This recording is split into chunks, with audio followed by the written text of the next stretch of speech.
All right, everybody, welcome back to another episode. And today we have a special guest with a special story. And I guess you will know why just from the title of the episode. But recently I put out a video where I was discussing my 20-pound fat loss journey.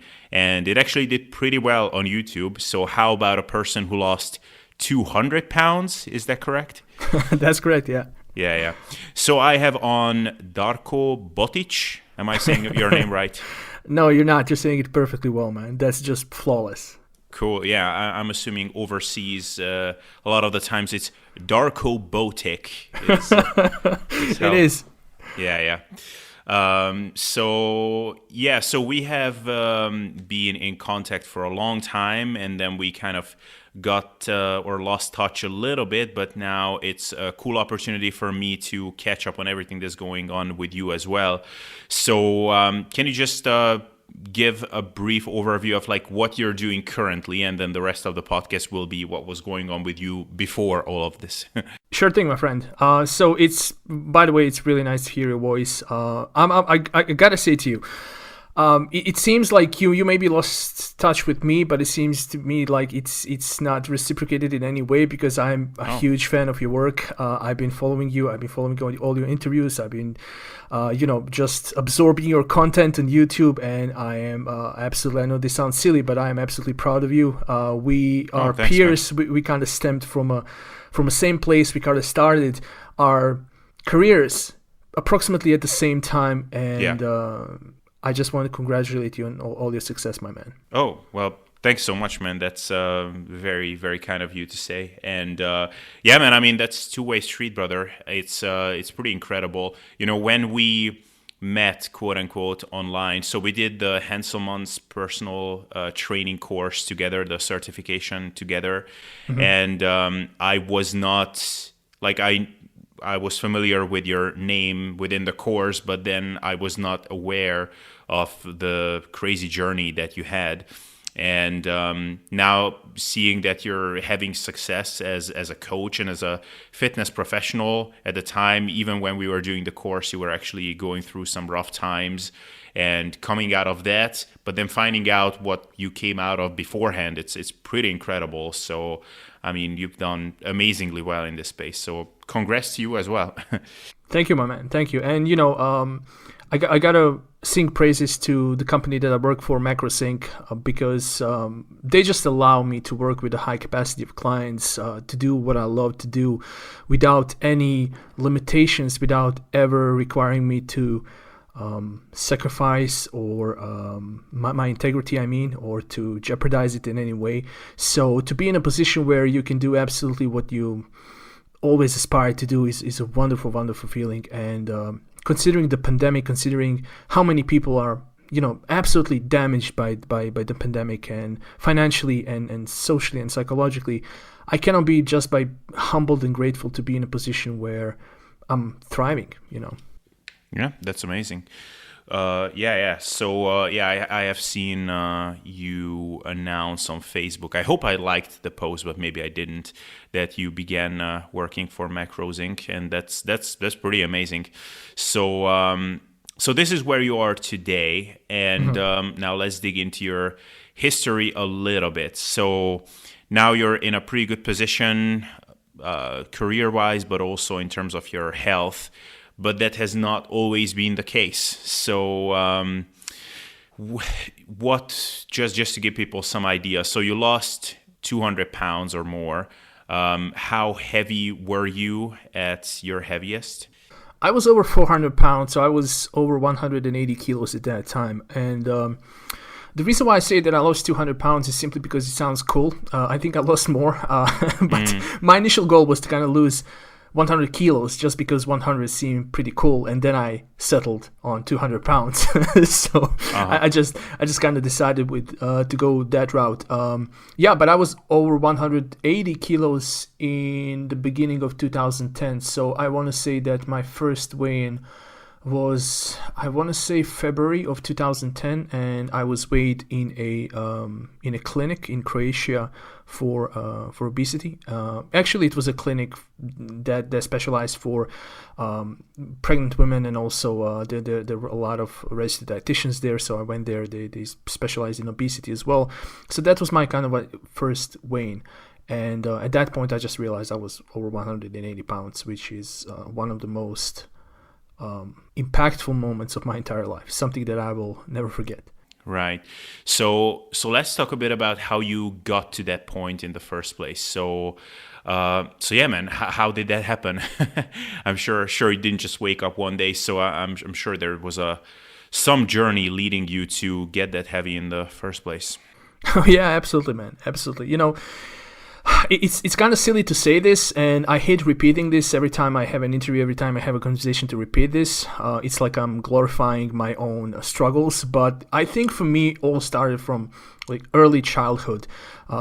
I was 7 and 8 years old when myself and my family, we spent almost 2 years in the most horrible environment in a war zone in Balkans. And we were all like completely malnourished, Abel. We were literally like, we didn't even have clear water, let alone food.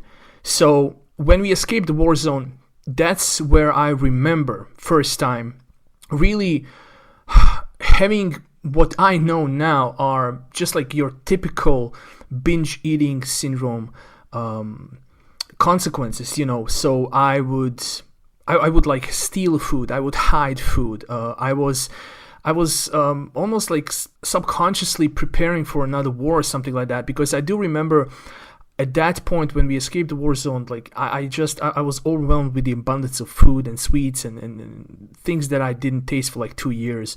And then, you come from that environment, you come to a place where everybody is absolutely just on one hand thrilled to see you, on the other hand terrified by how I looked and how unhealthy I was at that point as just a completely malnourished child.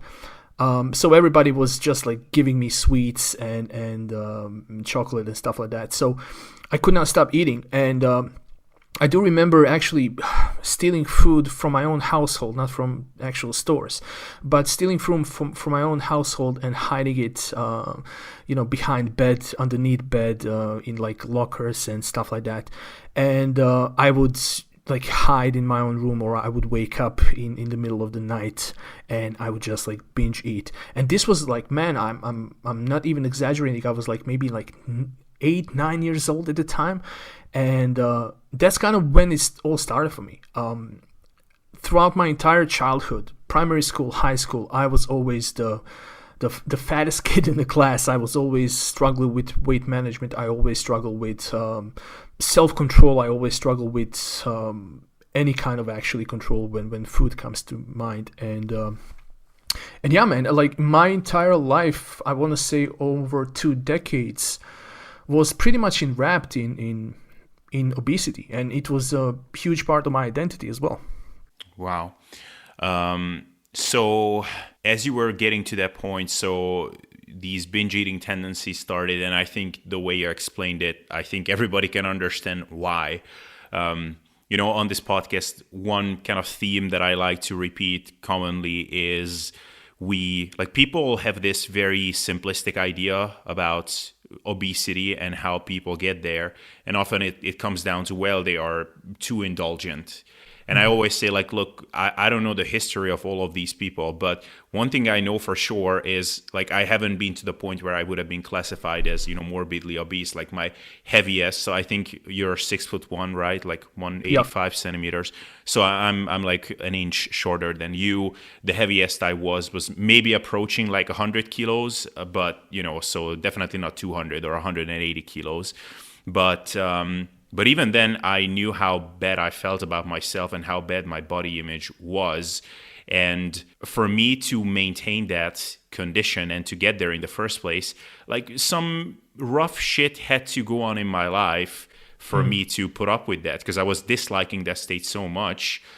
And so for someone to get up to like 180 kilos, or any kind of person who is like way into the obese category, like something has to be really wrong in their lives to put up with that, to be so dissatisfied with themselves, because I think most people are dissatisfied at that point. So so yeah, this is just a perfect illustration of that. But as you were gaining body weight, gaining body fat, as you mentioned, you were like the fat kid in high school and after that as well. How do you, like, what was the experience from the inside? Like, how much did that bother you, being the fat person? It's really peculiar sometimes to go back to those emotions because, like, I was never bullied, probably because I was intimidating by just like my sheer size, and I was always highly social. I was always surrounded by friends, so I wasn't bullied. I didn't experience that, but I did experience like just constant, daily, severe verbal bullying, if you want to call it like that, so to the point where it didn't even bother me, to the point where it just kind of like became a part of me. It's me having this very profound sense of self-deprecating humor was my self-defense. That was my defensive mechanism, and yeah, I mean, I do remember clearly a couple of instances where I had to take my shirt off in public in front of my friends, when there was a medical examination. I do remember moments where I wasn't accepted in the in the army. I do remember a lot of these moments that separated me from my peers, that made me isolated, to the point where after I finished high school, I went to college for, I want to say, maybe like just one semester, something like that, and then I quit because at that time I wanted to work as a video game journalist, and I succeeded in that career pretty early, and I wanted to commit to that. But on the other hand, I every single time that I would come back home, I would feel this immense psychological relief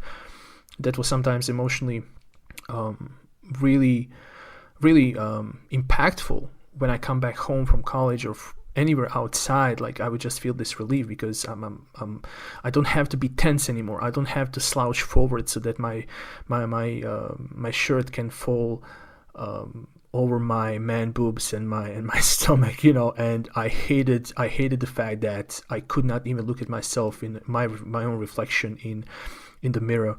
And every time I would go out, I would just kind of look down on the floor just so I don't ever glance how I looked in how my reflection looked in like store mirrors and whatnot, right? So it was like it was incredibly hard, but I want to say honestly that I never blamed the environment. I never blamed anybody else. I knew that what I was doing is absolutely 100% my own fault. I was just trapped inside my own head, and I didn't know a way out. Right. Actually, that reminds me. So, like, one thing I observed throughout my life is a lot of these people that are very obese is many times they are kind of like funny, like they have a good sense of humor. Like, and you kind of mentioned that you had this self-deprecating humor. And like many times I noticed them being like very, very kind, very humorous. Like they don't take things very seriously, not easily offendable. Were you a little bit like that at the time? Like, were you like the funny fat guy? Yeah, man, I was definitely. I was always the class clown. I was always that person. I was the loudest. I actually always liked the sensation of being in the center of attention, especially where if there's a group of friends, group of people, I always thrived in those moments. I always enjoy making people laugh. That was always one of the things that fulfilled me the most. I felt included, in those instances.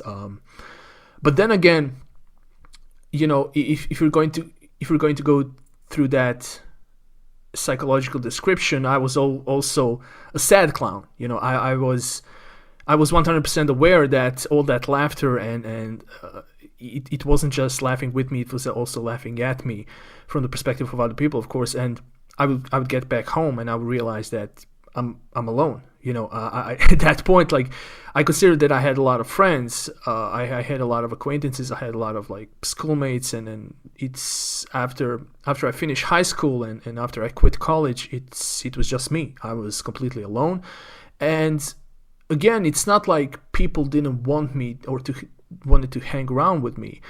I think what happened more is that was my own mind games playing with me. I think that was my expectation that people would never want to associate with me because I was so different, and I was the only one who didn't have a girlfriend. I was the only one who didn't have any experience with relationships and whatnot. So I would kind of just like stay away, and I think a part of me went into that very depressing mode where I just thought that nobody wanted to hang around with me. And I know this sounds kind of like totally dark and whatnot, but after my grandparents got killed, literally in front of my house, after high school, I was crushed, and for, I want to say, like almost like 2 years, something like that, I didn't go out at all. Like, I was just locked in my own house, in my own thoughts, and I was just working. Like, that was my deal. I decided that I'm going to be the best best journalist that I can be. I decided I'm going to be the best writer that's I could be, and I just decided to do that. I just decided to completely isolate myself, and one of the reasons why I was alone is 100% my fault, because I wasn't assertive enough, and then when I finally got over that hump, when I finally started socializing, I just realized that there's a lot of people who love me. There's a lot of people who want to hang out with me, and at that point I realized that maybe this obesity thing, maybe that doesn't have to be the deciding factor of my life. Maybe it doesn't have to be this overflowing element of my identity that shadows everything else. So I decided, like, just like screw it. I'm just gonna hang out with people, and that's kind of like where my journey of weight loss started. I got the taste, I got the sense of social life, I got the taste of like being surrounded by people. I was literally like emotionally overwhelmed at that point, and yeah, that's kind of how it started for me. But at that point, like, I went through horrible period. I mean, I went through 2 suicide attempts at that time, and it was incredibly dark time for me, and like I said, I never blamed anybody else, but I do correlate a lot of it with morbid obesity, especially my, consequences it had on my health, and the, underlying reason why I decided to change my life literally overnight was because of morbid obesity. Yeah, and we will very shortly get to kind of the turning point, and I really don't mean to like twist the knife, and bring up painful memories, but I just feel like it's such an important point for people to understand. I mean, maybe some people that are listening to this are in a similar position as in which you were in at the time, but also I think for a lot of people, just to understand, the psychology of like what the psychology could be like for a person in that situation, because I feel like there's a lot of judgment towards people who struggle with all of this. So just a couple more questions on this. So you mentioned not having a girlfriend. Was that something that you thought about occasionally? So you mentioned that you got home and you were relieved that you didn't have to pay attention for that your shirt is in a certain way and this and that. Was that something that you thought about occasionally, like what things you're missing out on because of your physical condition, and what other things get to do regularly because they are not in that position? Before I answer that, I just wanted to say one thing to you. We know each other for quite some time, and I don't want you to be reluctant at all to ask me these questions. I mean, I honestly, Abel, I'm not bullshitting you at all. I am incredibly grateful for every single one of those experiences that I went through in my life, because I know this sounds like a horrible cliche, like a horrible Instagram philosophy, but honestly, man, it's that experience made me who I am today. That experience allowed me to have a lot of pride in what I achieved. That experience reminds me of of those struggles, and I use those struggles to put every other struggle that I've been in my life since then into perspective. For example, like when pandemic started, like I was awkwardly calm. I was incredibly just kind of prepared, and I attribute a lot of that preparedness, to my own experience, what I've gone through. So no, you absolutely don't have to feel like you are twisting the knife or anything like that, man. It's these memories were painful at that time, but they're not painful anymore. Those memories are something that I remember, definitely not with fondness, but I do remember them with a very weird sensation of those memories belonging to a person that died. A person that I definitely am not anymore. So it's, for me, I've talked about this openly enough times for me to get comfortable about talking about these issues, but I also made a conscious decision not to discuss mental health anymore on social media, just because it negatively impacted my business. We can talk about that later because it's a completely different topic and I don't want to digress. So I just wanted to kind of prelude with that, so I don't want you to feel uncomfortable in any way asking these questions. I think you're asking absolutely wonderful question. So awesome. In the context of like relationships and girlfriend and like, obviously, man, it had a profound effect on me. It had a massive effect, or it played a huge role in my decision to change myself and to change my life. You go out, especially at that time, like if you finish high school, it's college time, every single chick that I see, or that I interacted with or communicated with, I felt like I fell in love with them. I knew there was something wrong with that, and I did understand that, like, I was just in a very bad place where I didn't have any self-confidence, where I had absolutely zero self-esteem, no self-respect. I was incredibly immature, and I never considered that I could ever be in a relationship or that any woman would ever find me attractive. So, when that becomes a part of your identity, you're not living in congruence with the person you know that you can become. And that was one of the sources of my depression. I go out and I have to wear these like horrible baggy stretchy pants because I could not, there were just no sizes for me in any regular store, so I couldn't wear regular clothes. And that feeling, well, maybe you don't, but I'm sure you experience something similar, when you sit down and you're maybe in a tight shirt or something like that, and it kind of like folds over your love handles or something like that, or your stomach, and you look at those photos of you being drunk or something like that, and you're like, oh my God, look at me.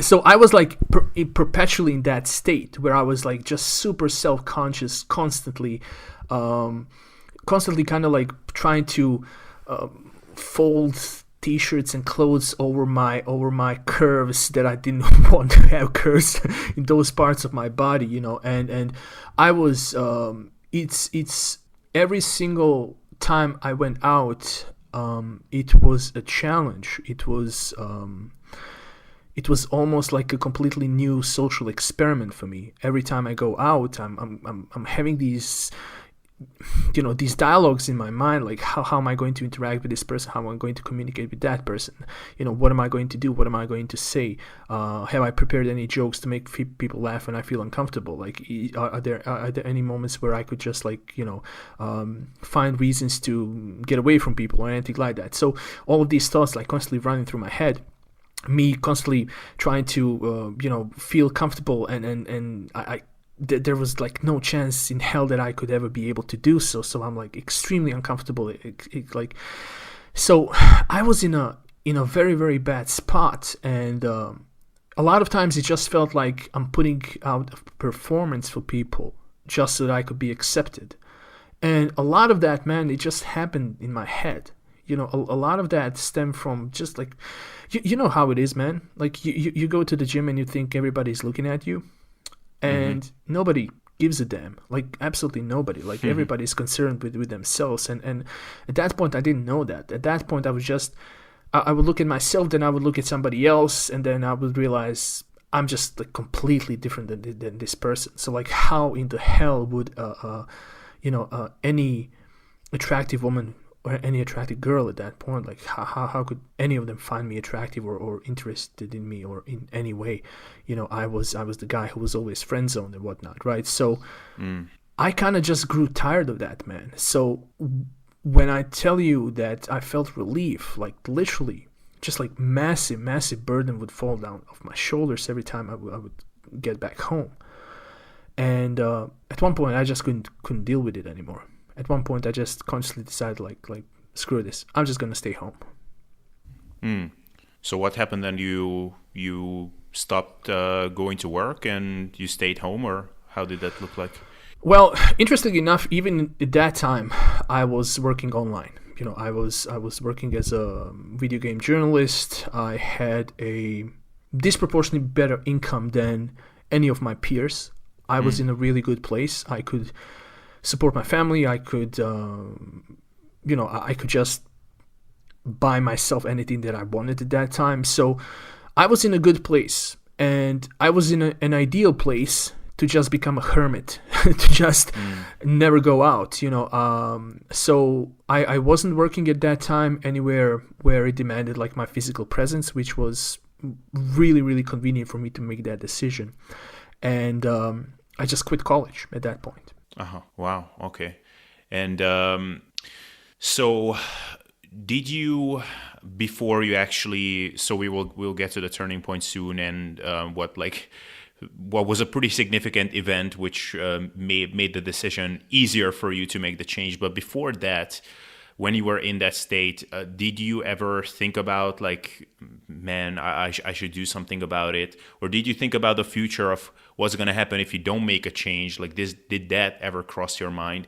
And did you have these, like what most people have when maybe they're not completely satisfied with their look, and every once in a while on a weekend they think about like, maybe from next Monday onwards I will go on a diet.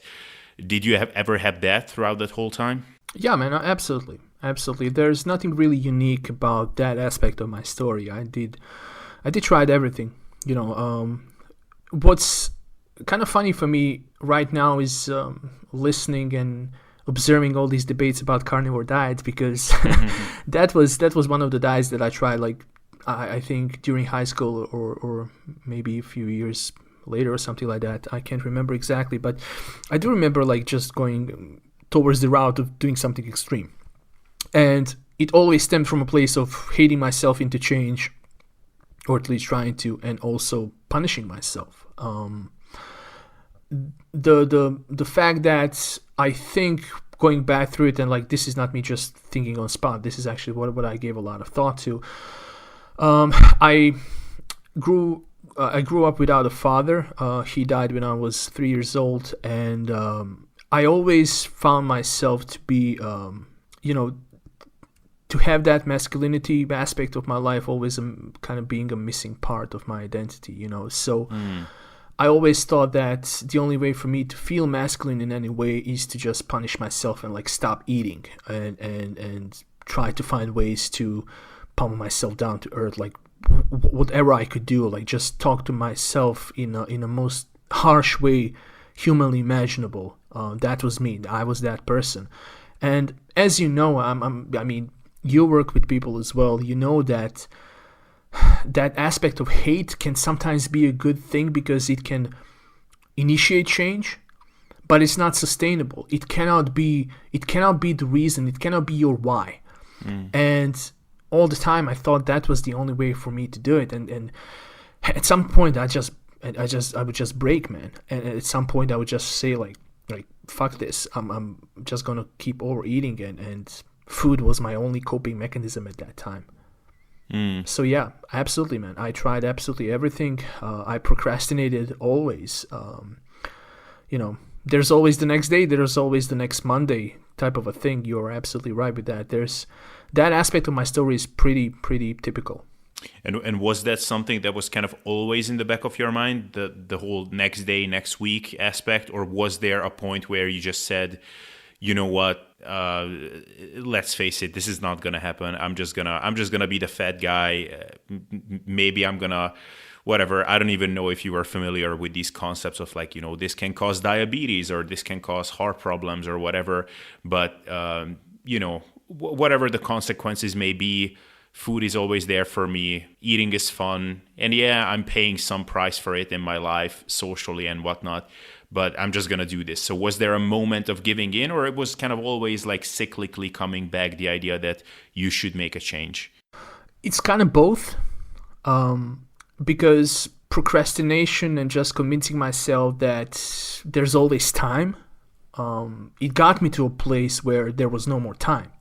We're going to talk about that, like you said. Yeah. That was the turning point. But yeah, man, I mean, going back, thinking about all the decisions that I made and I never fulfilled, it always stemmed from that place of procrastination. And there was never actually a moment where I wanted to find a middle ground, where I was kind of cool with what I was doing and like, okay, like this is not really jeopardizing my health, or this is not really severely detrimental to my health, so why change? I never was at that point.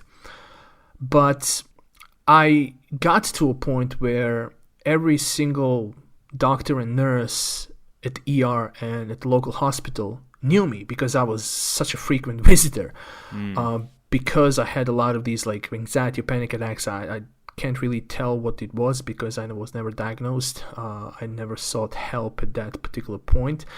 But every time I would go to see a doctor before those frequent visits to hospital, my blood markers were relatively fine.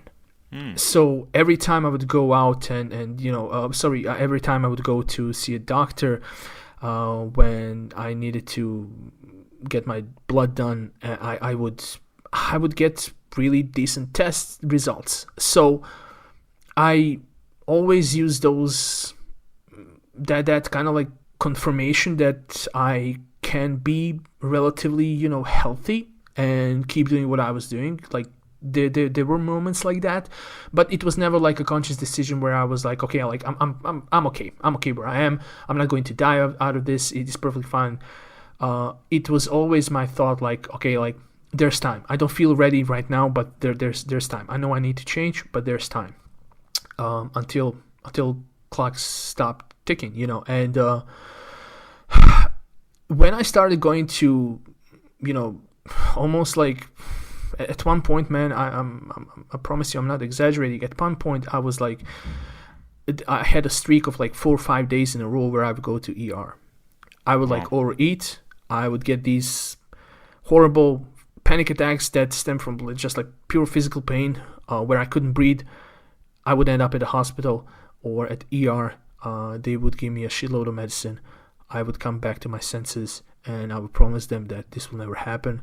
And I was, you know, when you go to a doctor and you're like in a massive amount of pain, and then all of a sudden you're not, and then you kind of just like feel, okay, like this was the moment, this was the peaking moment, like I'm going to change right now, just to like literally change my mind in the next couple of hours. Like, okay, like I'm feeling great, like why not have some chocolate? Why not have some Nutella? Right? Why not have some pizza or something like that? So yeah, I at that point at one point, I just kind of surrendered. At one point, I reached what you asked me before. Like, was there a moment where you kind of said, like, I can't do this anymore? Yeah, man. There was a point where I just told myself, like, I'm destined to be in this body forever. Like, I'm destined to, and I made a peace that I'm going to die in probably my like 30s or 40s. Like, I made peace with that. Wow.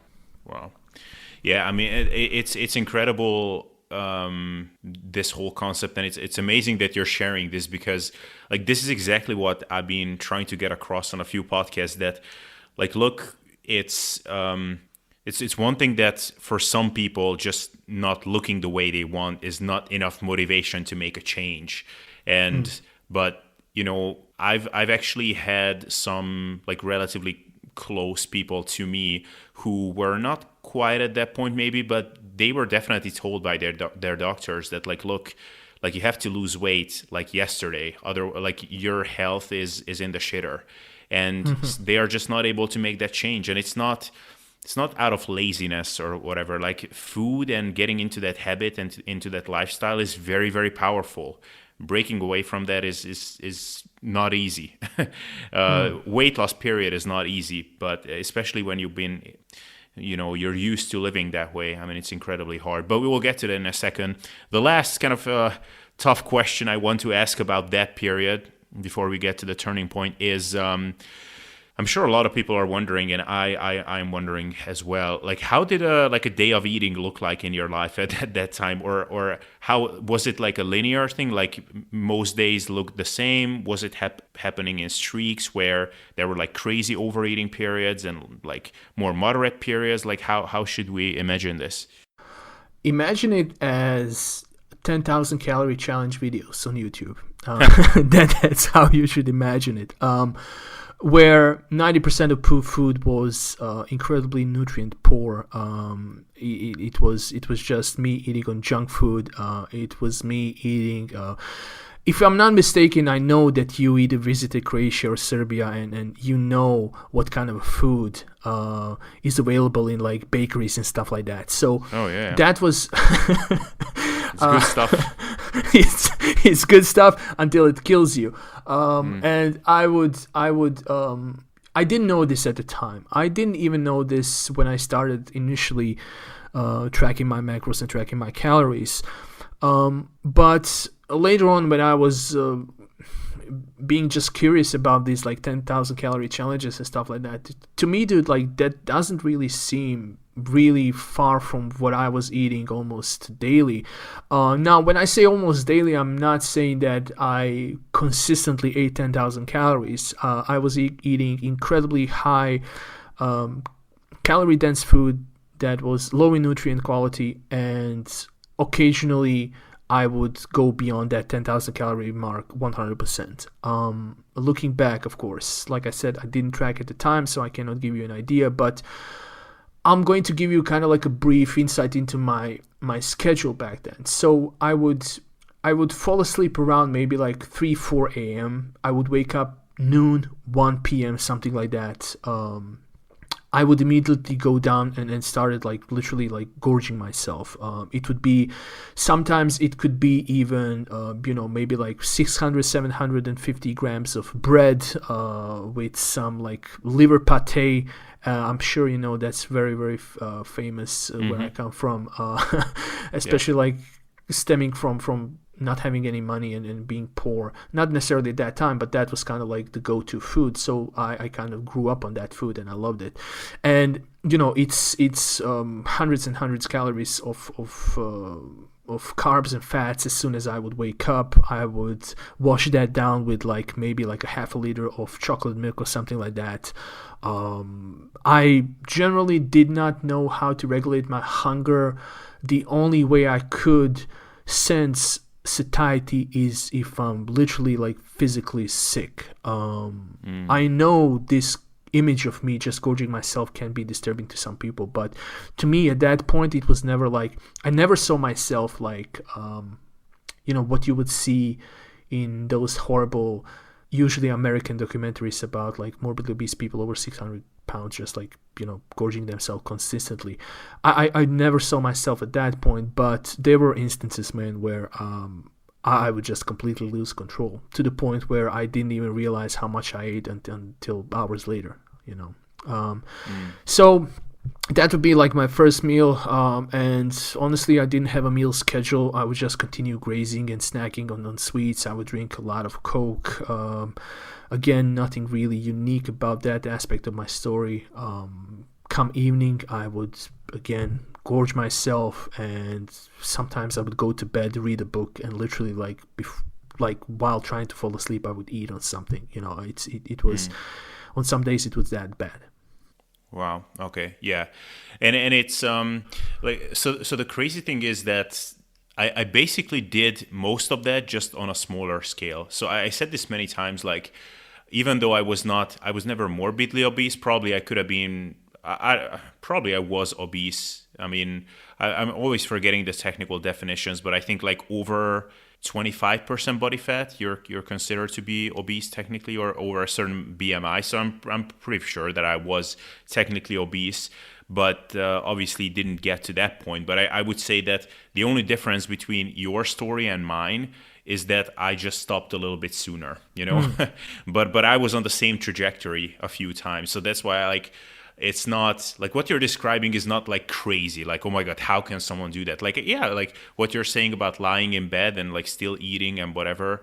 Like, yeah, I've done a lot of those things. So yeah, very, very interesting to listen to what you were going through. Yeah, man, and you have to acknowledge all the results that you've accomplished. And recently I was watching your video that really inspired me, because I just completed my first successful bulk, and I'm sorry for this digression. I just want to let you know again that I really respect what you have been able to accomplish with your own body, because you have this goal of trying to maintain a very impressive lean physique for long term, maybe even permanently. I think that's a very admirable goal you have, and it's not like you have this super athletic background where you were never beyond like 18% of body fat or anything like that. No, like you fully empathize with what I've been through. Just like you said, it was just like maybe the quantity was less. It was a little bit less impactful on your overall health, and you stopped earlier, like you said. But you fully understand what I've been through because you've been through. So looking at you and what you struggle with, to be at this point where you are successfully managing your weight to an just like incredible physique that you currently have, and you are trying to push that even further without really sacrificing your relation with food, without really delving into disorder eating or anything like that. You are actually addressing that in one of your latest videos, where you were discussing like what was different now during your last cut or your current cut versus all your previous attempts. Like a lot of what you spoke about just screams maturity. Maturity in experience in a dieting sense. You are a very successful and very masterful at dieting at this point, and you're not really imposing rigidness and strictness that maybe you once did. And that's how I feel right now. But you also do understand, when you finally start losing weight, it can get addictive, and you want to push your body even further, and then you really pull out these horrible strict and restrictive strategies to do so. And it seems to me you are in a extremely healthy place, and I'm happy for you. Oh yeah, thanks, man. I really appreciate you acknowledging that. Yeah, it's definitely been. Mastering this, I would say, has been just as challenging as any other undertaking that I've ever gone through in my life. And as you know, it's because most things, so like mastering journalism in your case, learning how to deal with clients now, all of those things are hard. But there are few things in your life that are as just constantly present as eating, because that you cannot escape. And if you're having a poor relationship with that aspect of your life, it follows you everywhere 24/7. Like the only time you're free from that is when you're, I don't know, on the toilet or when you're sleeping, basically. Yeah. You're absolutely right. This is why I hate when people are trying to they're trying to sometimes compare alcoholism and drug abuse with quote-unquote food addiction. And even though I'm not going to argue against the theory of food addiction, because I've honestly I felt addicted to food at one point, so this stems from a very anecdotal, very personal, not evidence-based place. But you hit the nail on the head, man. I mean, food is always going to be present. So if you're having a problem with alcohol, permanent abstinence from alcohol is going to completely change your life and eliminate that issue. Yeah. You cannot permanently abstain from food. And you are 100% right when you say that every weight loss attempt is a challenge, regardless of how many times you did it. But the more you do it, the more experience you get, the more these predictable moments you can anticipate and you can prepare better for them, But it's always going to be hard. It's always going to be challenging because you are literally trying to constantly resist one thing that's always is always tempting you. Yeah, absolutely. Hey guys, just a brief interruption. I want to let you know that round 2 of my group coaching service has now opened up. In this coaching system, you will get a customized training and diet setup tailored for your needs, detailed guidance on training progression and diet management, and you will be able to interact with me and other members of the group, both in written format and on calls during the week.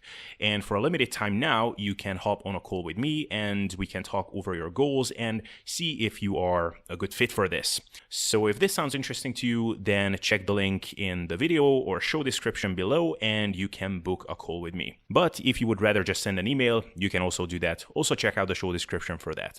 All right, that's it. Let's continue with the show. All right, man. So let's finally get to the point of redemption, or maybe not quite redemption at first, because there was something that triggered the change. So what was that moment that made it inevitable that you had to make a change? I was dying. I had what I consider a near-death experience. Could be that maybe it wasn't that severe, but I was on the second floor of my house. I remember my mother was there that day. I had a crazy binge eating session or episode. I call them sessions because it was always ritualistic and planned. And I just, every time I would overeat, Abel, I would feel this incredibly heavy amount of shame and disgust, and I didn't know what to do with myself, and I would start panicking. This is why I sometimes refer to these attacks as like panic attacks or generally attacks, because I would just like start like losing my awareness. I would start, losing my peripheral vision. I would start shaking. I would start being in a horrible physical pain. I dropped on the floor. The ambulance came that day. I was on the second floor of the house, and when they look at me, they started giving me a lot of medicine. I don't know what they gave me. But at one point, I do remember looking around the room and I saw my mother in tears, and I clearly remember one of the nurses saying, "There's nothing we can do for him. Like he's too heavy," because they couldn't carry me downstairs, and even if they waited for another ambulance vehicle to arrive to my place where I was at that time, there just wasn't enough time. My lips were blue, my face was white, completely pale, and I was grasping for breath, and I could not breathe properly. If I remember correctly, I could inhale, but I couldn't exhale. So I was just like stuffing air in myself, like I was like a balloon, and I don't know, something just happened at that time. The reason why I consider this a near-death experience is because at one point... Because it was.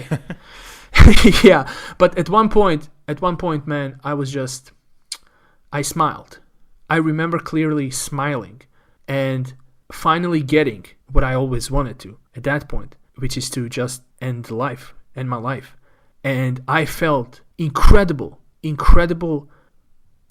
just like incredibly peaceful state, and probably the drug started affecting me, and I started breathing normally. At that time, I do remember coming to my senses and being kind of disappointed with the outcome, but that was a very, very brief emotion. Literally 24 hours later, Abel, I'm shitting not. 24 hours later, I was at the hospital. And I ran out of that hospital because they were planning to do some tests on me. They were planning to give me a full nutritional plan and everything. I just received like this huge book, very like a massive tome that was my database of calories and macros, like just a database of every single possible food that I could get in like Croatian market. And I got that. I've done a couple of tests. I think they wanted to check my hormones, my thyroid, and instead of waiting, I ran out of hospital because at that time they didn't have a scale in doctors' offices. They had a scale, dude, in a waiting room. So I went downstairs. I had a just kind of backtrack to give you a clearer image, because the image is quite clear in my head. I was having a conversation with the doctor in the doctor's office. Then I went to another office where I talked with a registered dietitian. She gave me a lot of these like papers. She gave me this book that it was like, you know, like a database in My Macros Plus or MyFitnessPal, right? So they told me, like, just go downstairs. There's a scale downstairs that's heavy enough to weigh you, and write down the number or remember it and come back upstairs. I went downstairs. The scale was in a goddamn waiting room. That waiting room was filled with pregnant women and their husbands, and there were several children there. So I'm literally going through a row of people waiting there. There's a scale there. Everybody's looking at me. So this is not body image dysmorphia where you think everybody's looking at you, right? Because you maybe lost like a pound of muscle during the hiatus or whatever, right? This is literally everybody staring at me. I step on a scale. The scale goes over 180 kilos. I step down. I step again. The weight goes back to the same number. And I just start crying. And I couldn't bear going upstairs to the doctor. I ran out of the hospital and I got back into the train, because this was in Zagreb, the capital of Croatia. I got on the train. I got back home to this small town that I lived in the south of Croatia. And that same day, I called a local bodybuilder. He was this he is this huge dude. Like, just imagine your typical IFBB pro bodybuilder. That was him. And he and his wife owned the gym. They were both competitive bodybuilders, and they were both exceptionally just successful in the sport. I called the two of them. The next day, I have a meeting with them, and that was my first day in the gym. And That's how everything started. Wow, that's remarkable, really.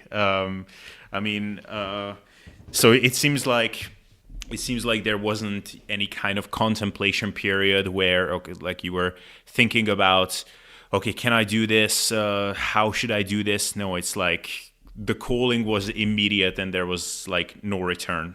That's pretty amazing.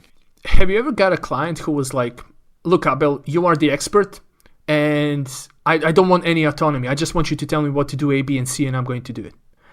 Yeah, those are the most fun clients usually, the most rewarding. That was me. Like, that was me at that point. I met with these two coaches who I consider friends now. I met with them in a your typical Croatian cafe bar. I met them there, and I ordered. I didn't order anything. I just told them, you order for me, because this is my first good decision that I'm going to make in my entire life. And I remember them ordering a cup of green tea with some Coke Zero. And that was literally, I think, the first time ever that I tasted Coke Zero in 2010. And yeah, that's where my journey started. My journey started with a cup of green tea before a gym session. Yeah, I spent the last couple of days going through some podcasts with you just to familiarize myself a bit more with your story. And if I recall correctly, your first day in the gym was there were some comical things that happened, or comical in retrospect. I'm sure it wasn't at the time. Can you say a bit about that? Absolutely comical in retrospect, man. It was traumatizing at that particular time. A couple of times I touched upon this idea of like going to the gym and thinking that everybody's looking at you, right? So honestly, this time that was definitely the case, because I got to a gym where, to me, I know this is ridiculous, but to me at that point everybody looked absolutely just shredded and had remarkable physiques, when they're in general retrospect, honest retrospect, like everybody was just like normal dude and chick, just lifting some weights. And I entered this gym. This was a small local gym, of course. Like anybody that enters, like, all eyes are on you, right, for a brief moment, but eyes were on me continuously throughout that day. And I do remember I went to to changing room. I was already, of course, in my clothes my gym clothes, because I didn't want to change in a locker room. I got outside and I didn't know what to do. I stepped on I think it was a treadmill or maybe an elliptical. I'm not sure. I think it was a treadmill, and I stepped on a treadmill, and a gym owner comes like storming at me. He grabs me by the arm and he's like, "Dude, like you're too heavy for this. Like you cannot step on this machine until you lose like at least like 25-30 kilos." And I'm like, okay. And like I don't know what to do, and I thought like because the cardio machines were relatively detached from the rest of the gym, so I thought like, okay, cool, at least here I'm kind of like isolated. I don't have to mingle with everybody else. And I was forced to do that my first day. So you asked me earlier about like my high school and primary school experience, and I told you I wasn't bullied and whatnot because of my like I was always kind of intimidated with my size, and I always consider myself strong because of my size. So I remember grabbing a barbell, just an empty barbell, and I could not curl it. That's how weak I was. So all of a sudden, like my entire identity shattered. Like I'm not just huge and morbidly obese. I'm like super goddamn weak. And long story short, I remained for I think approximately like 4 hours that day in the gym. And the reason why is because I could not bear to go to the locker room and change my clothes in front of anybody. So I waited until the gym was completely empty, and I couldn't just like stand there and do nothing. So I just continuously forced myself. So my first, when you get a complete beginner and you are for the first time introducing them to lifting weights, and you're going to like not even go to like 3 sets per exercise, you're maybe going to like 2, right? And you are teaching them the correct form. You're not going beyond maybe RPE 6, something like that, and like I was I was like training hard for like 4 hours, man.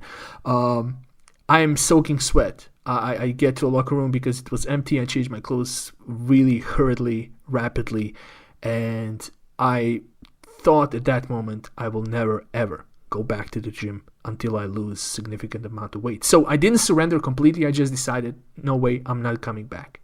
Yeah, What happened. I can understand that mindset given what you described. Yeah, but here's what happened. I'm getting outside of the gym, and there's this huge bodybuilder just like giving me a thumbs up. This was the owner of the gym. He gives me a thumbs up. He says, "Dude, that was impressive. See you around tomorrow." Wow. And I'm like, "I'll see you around tomorrow." So that evening, I fell asleep. Like I told you, like I was usually go to like 3-4 a.m. Like that evening, like I fell asleep, I think like 9 p.m., something like that. I woke up probably like 12 hours later. I was in so much pain. I was like every single bone, muscle, and tendon in my body was screaming at me.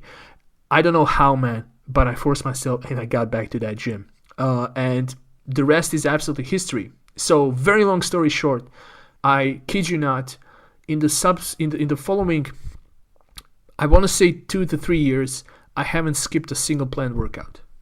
Wow, that's incredible. Do you remember? I mean, maybe like the working out aspect of this is not the. I mean, it is very important. Don't get me wrong, but probably like the most crucial part of this change is, as far as like delivering results, is obviously the diet.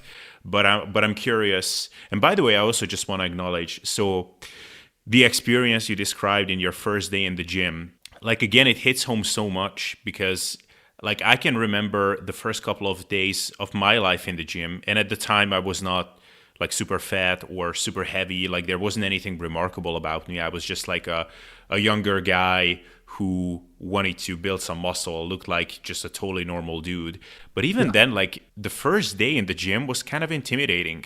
And I had to have this self-talk, which I'm not proud of saying that I had this, but I had to like tell myself things like, oh, but at least I'm whatever, at least I'm taller than that guy, at least I'm less fat than that guy, at least I'm this and that. Like I had to like convince myself that I belong here and that I shouldn't be ashamed that I'm not this huge muscular dude like some of the others were. Like I was super insecure, and I know a lot of people. I've taken friends of mine to the gym who are just like totally normal dudes, and they feel super insecure going there.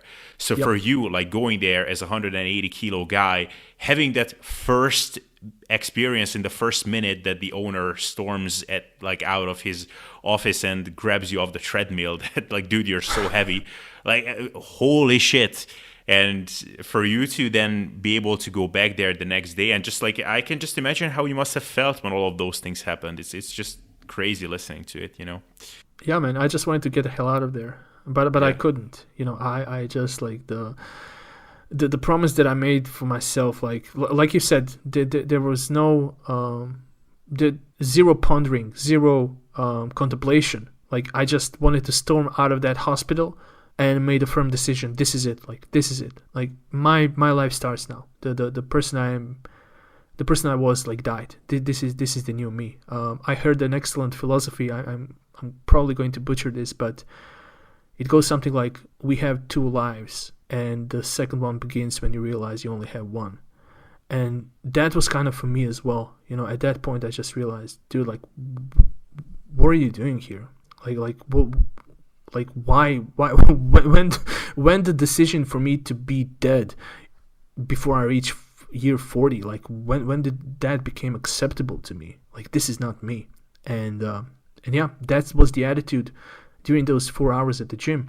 I didn't feel like don't get me wrong, Abel, like I'm extremely proud of that, you know, but I didn't feel like I was doing something heroic or I felt brave, dude. Like I was so afraid of every single movement that I did that at one point I'm going to embarrass myself. Like that at that point, like I think I've like, I mean, the amount of stress that I endured during those 4 hours at the gym, like it's still palpable. Yeah. Can you recall what your workouts looked like at the time? Like what sort of exercises could you even do? Like what did you actually do? Well, I think I was just doing some circuit around like all the machines and maybe did some dumbbell movements. But I was incredibly fortunate to be at the gym where you have just two, you know, exceptional bodybuilders. You know, people who knew their shit, people who knew the physiology, people who understood human anatomy, people who taught me you know, mind-muscle connection and what it is, people who taught me how to move properly, people who taught me how to squat, how to deadlift, how to do a dumbbell curl, for God's sake. Like I was incredibly fortunate at that time that I had that kind of a guidance and mentorship, you know. And for the first maybe few months I did not follow any programs or anything like that, but as soon as I realized that there is this evidence-based aspect to everything that I was doing, like then I became like seriously like hooked on educating myself. And you know, at that point it was just all about like this bodybuilding kind of approach, like your typical splits and whatnot. So how long did that take until you actually became like reasonably educated on like how to train properly and everything? Well, you know, during my first year, I don't think I've and my first year would be, you know, 2010. I was just trying to educate myself on nutrition first. And I kind of just completely handled the reins of my training to the people in the gym, you know, because at that point I was almost like a mascot at the gym. You know, at that point I was the dude who's always there. My training sessions were almost never below 2 hours. You know, I was every single day I would be there. If there was nothing for me to do on that one particular day where I had to have a rest day, I was still at the gym. You know, I would step on an elliptical or something like that, or on a stationary bike or spin bike, and I would do something. You know, so training aspect like that was almost controlled by other people. But I started educating myself on nutrition because, you know, at that point I started buying a lot of supplements and whatnot. Like really not anything unique about that aspect of my story. But I did started, going through bodybuilding forums and stuff like that, and that's how I would encounter Lyle for the first time, and this was maybe like 2011, and encountering Lyle's work got me into this place of evidence-based fitness and nutrition, and since 2011, I was fully immersed in it, and it became a massive integral part of my life. Right. Awesome. So to touch on the I think far more challenging aspect of all of this, which as we talked about, which is with you all day long, always. So what did you do with your food choices and with your diet? So you had that first rough day in the gym, then you went home and you did what in the kitchen?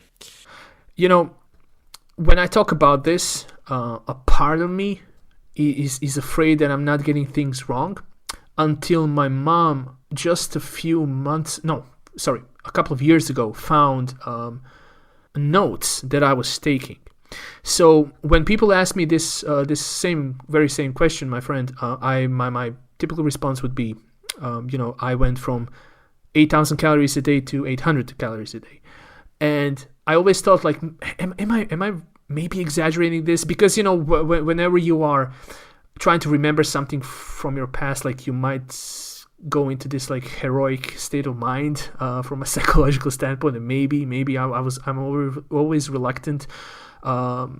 Because I always think like maybe I'm exaggerating something, because you will sometimes get these clients who are like, hey, I'm eating 900 calories and I'm not losing any weight, right? So regardless of how big or small you are, you're going to lose some weight if you're eating properly 900 calories, so I know what 900 calories look like, and it's really not it's definitely not that much food, dude. I literally have literal papers where I ate 500, 600 calories a day. And I was starving myself. I was addicted to a sensation of hunger. I could not function properly. I was not happy if I wasn't hungry. During the first 5 months. So in Croatia, we have on the 1st of May, it's kind of like some kind of a holiday or something like that. I don't even know what actually is. And all I know that everybody goes out and we have barbecues. Like it's spring, it's beautiful weather outside, everybody's off work, And for the 5 months, I did not taste a single gram of carbs. For 5 months, actually, that's a lie. I did not taste any bread, and anything sweet, any chocolate, anything like that. I would eat some like those like Ezekiel bread type of breads, those kind of, what's the name of those like breads, like they seem a little bit wet or something like that. I can't remember exactly, like rye bread and stuff like that. Like, yeah, sure, I would have maybe a slice like that every other day or something like that, but like proper like white bread bagels and stuff like that, no, I did not have anything for 5 months. 1st of May arrives, so less than 5 months actually. 1st of May arrives and we're having a barbecue, and I got drunk, and my friends kind of convinced me like, look how much weight you lost, like, dude, like you have to live a little, right? So I gave in, and I had like a pita bread, with some meat. And at that point, when I realized that I had some bread, also taking into consideration that I'm a little bit drunk at that point, I got so scared, I got terrified so much that I made a lie. I invented some narrative where somebody needed to see me immediately. My friends what the hell, dude? What are you doing? Why are you going now? And I'm like, I have this emergency. I have to go. So I literally ran back home. I was sweating. I was in pain because of running. And I stormed into the bathroom. I shoved 2 fingers down my throat and I purge. And at that point, that became almost like a daily routine. I started eating a little bit more, and I started purging it, and then I realized that I was knocking on the doors of bulimia, and luckily I stopped, because I learned about the importance of protein intake and how it affects muscle mass. And at that point, I was incredibly... The one thing that made me more fearful than eating some carbs was... and the reason why I was fearful of carbs, of course, is because I thought that this would only revert me back, or that I would relapse, it would revert me back to my old coping mechanisms where I would just overeat because I got the taste of my old life, that was kind of the mindset. But one thing that I was more terrified, my man, was excess skin. So I had this crazy theory that, if I build a lot of muscle mass, that I might tighten that skin, So that was the element that I was in at that time. So I didn't want to jeopardize my muscle gain. I didn't want to jeopardize any strength gain. And at that point, I just started, informing myself a lot about nutrition and the importance of eating a little bit more, even if that's going to impact the pace or the rate of my weight loss. I kind of had to accept it because I was adamant to build my muscle and then to focus on building my fitness and performance, not just losing weight. Right. So, I mean, that's pretty incredible. And I didn't know that bulimic, brief stint that you had, but it is good that you could catch that early. And I apologize for my long-winded answers. I hope I'm giving you answers that you wanted. No, absolutely. So you started off eating like 500-600 calories. How did you keep at that aggressive pace for quite long, or did you switch over to something more like sustainable? Yeah, that was the turning point for me. I honestly can't remember at that time. I just remember that I gave a brief pause to tracking, and I literally, like, my diet was still maybe like 70-80% just meat and cottage cheese and just like lean sources of protein. After that, I started consuming like whey protein. I started consuming creatine and just like a lot of these like pre-workouts and a lot of like fat burners and whatnot. And that got me to a place where I wanted to save some money. So the best way to do that is to kind of just educate myself on supplements. And the road to educating myself on supplements got me to a place where I was starting to really absorbing this knowledge on the importance of nutrition, on not being afraid of carbs, of utilizing carbs for explosive workouts, for the benefits of carbs on like bodybuilding and whatnot. At that point, I was like just fully immersed in that, and yeah, that's when I started like tracking calories back again. I do not remember exact numbers, I'm afraid, but I'm sure it was definitely below like 3,000. I was always in a caloric deficit. Like for 3, even 4 years straight, I was practically maybe like 90% of time in trying to be in a caloric deficit. Of course, I wasn't always successful, but you know that mindset when, even though you're maybe maintaining your weight or maybe you're in a slight caloric surplus, but your mind is always in a deficit and you're always like have this like dieting mindset, right? So that was me for like maybe like 4 years. Oh yeah, again another similarity between us. That was the first, like, I don't know how many years of my lifting journey. Like this is exactly how I frame it. Like maybe I wasn't technically in a deficit all the time, but from a mental perspective, we might as well say that I was. So yeah. So I think I was gonna ask is, I mean, a lot of the obvious questions here would have been like, did you ever relapse? Did you ever question like, oh my God, how long I have to go? Got discouraged by that? But it seems like none of that was the case. Like you were pretty, like nothing could take your eyes off the prize for a moment. Oh man, I was in the flow. I was so focused. It was just tunnel vision focus, my man. If I was about to drink, and I would drink a lot at that time, so like you might ask like how do you focus if you were drinking? So here's how. If I decide to drink an entire bottle of vodka, I would fast for maybe 24, 36 hours. Wow. And I would knock myself out. And that was my approach. And then I would not drink and for an a certain stretch of time, I would just like be super dialed in with my nutrition. But regardless of me drinking or not, on any particular day, I would still train hard. So this is even something that helps me with my work with clients, is that, when sometimes people create this false dichotomy, like if I'm not doing everything perfectly, then what's the point? Or when a small misstep snowballs into just like days of binge eating and making horrible decisions.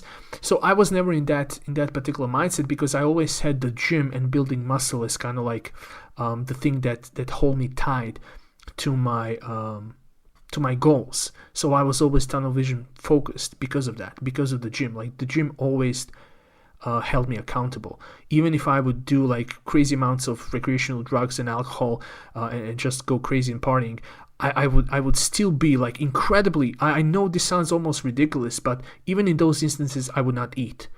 Sometimes you're just going to have a couple of drinks, something like that, and you're just like slightly buzzed, but your mind still goes like, I want to have some kebab, or I want to have some pizza.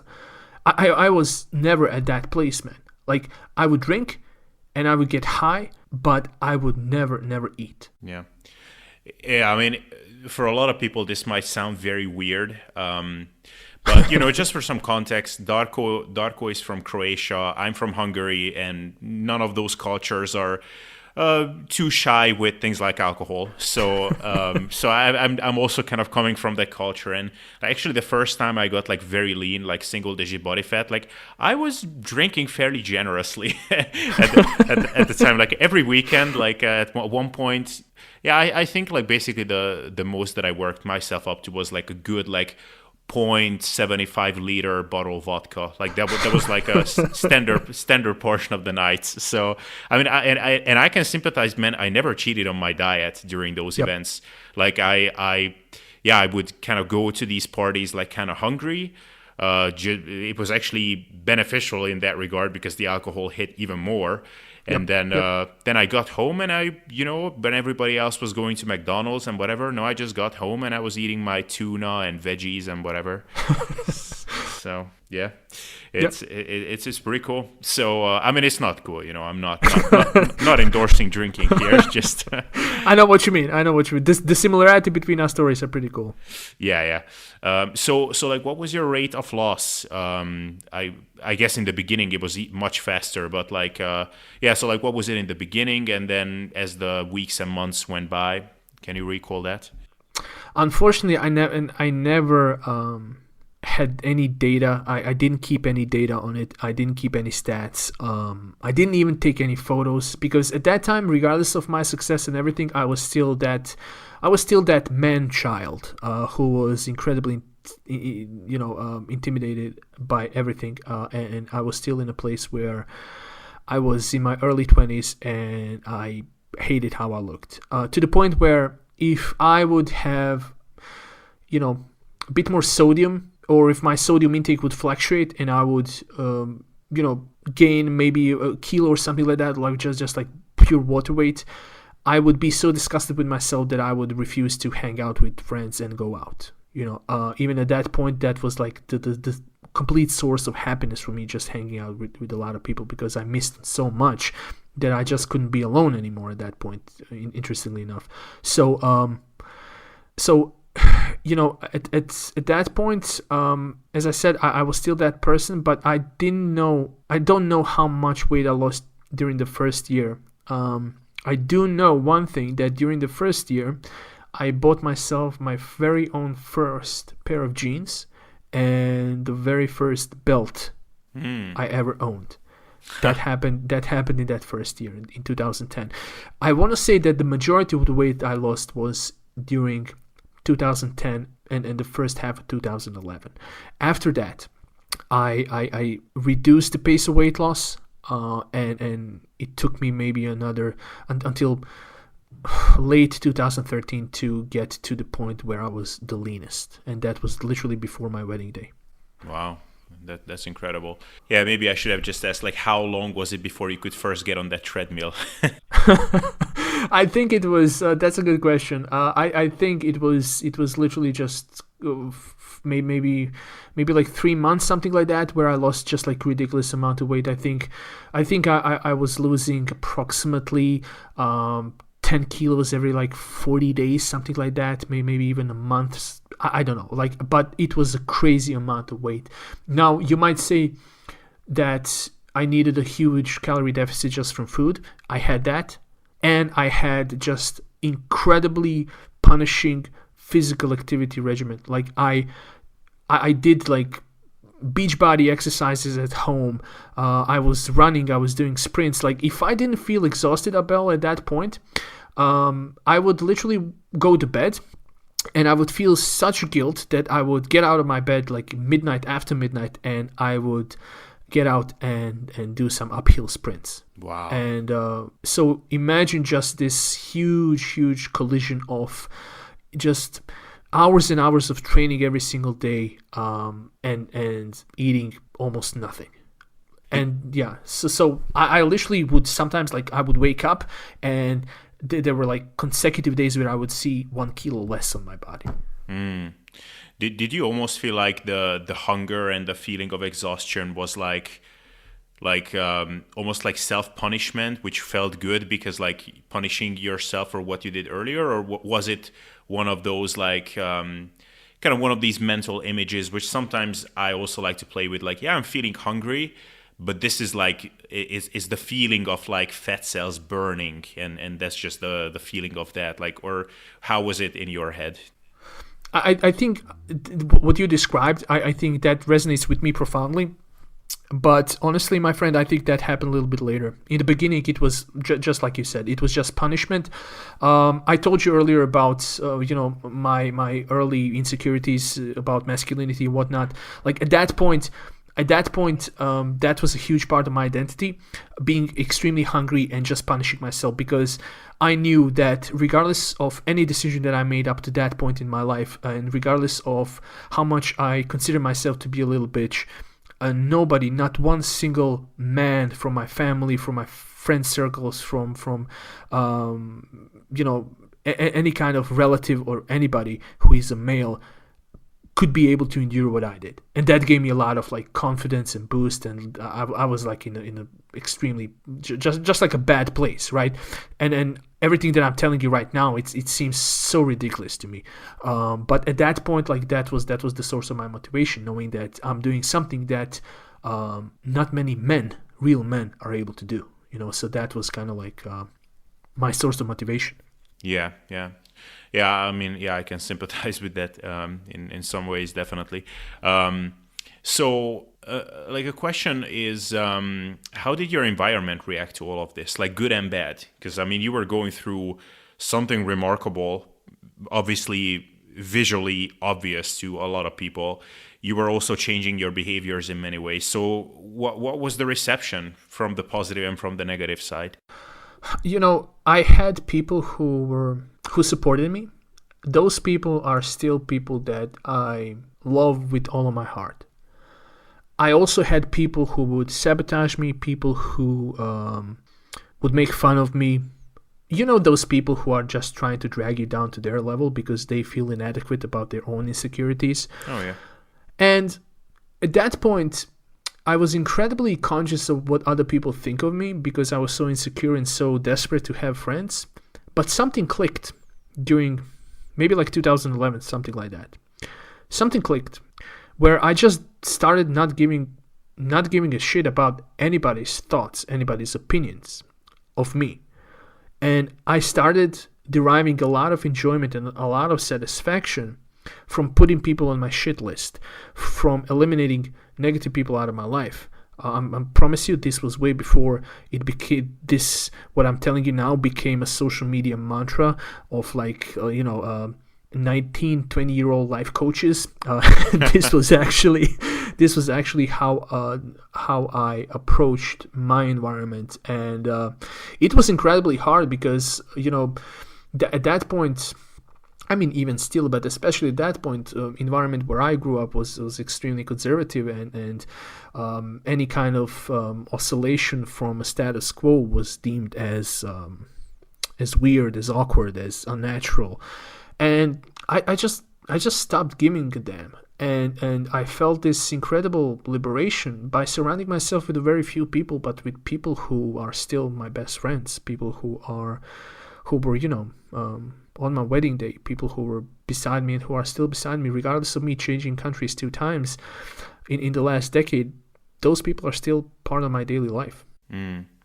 Yeah, the people who were trying to sabotage you, in what way was that happening? And by the way, this is it's really unfortunate. Like people approach life in different ways, and unfortunately, one attitude is that life is a race, and I can win at that race by getting ahead, but I can win just as well by dragging others back.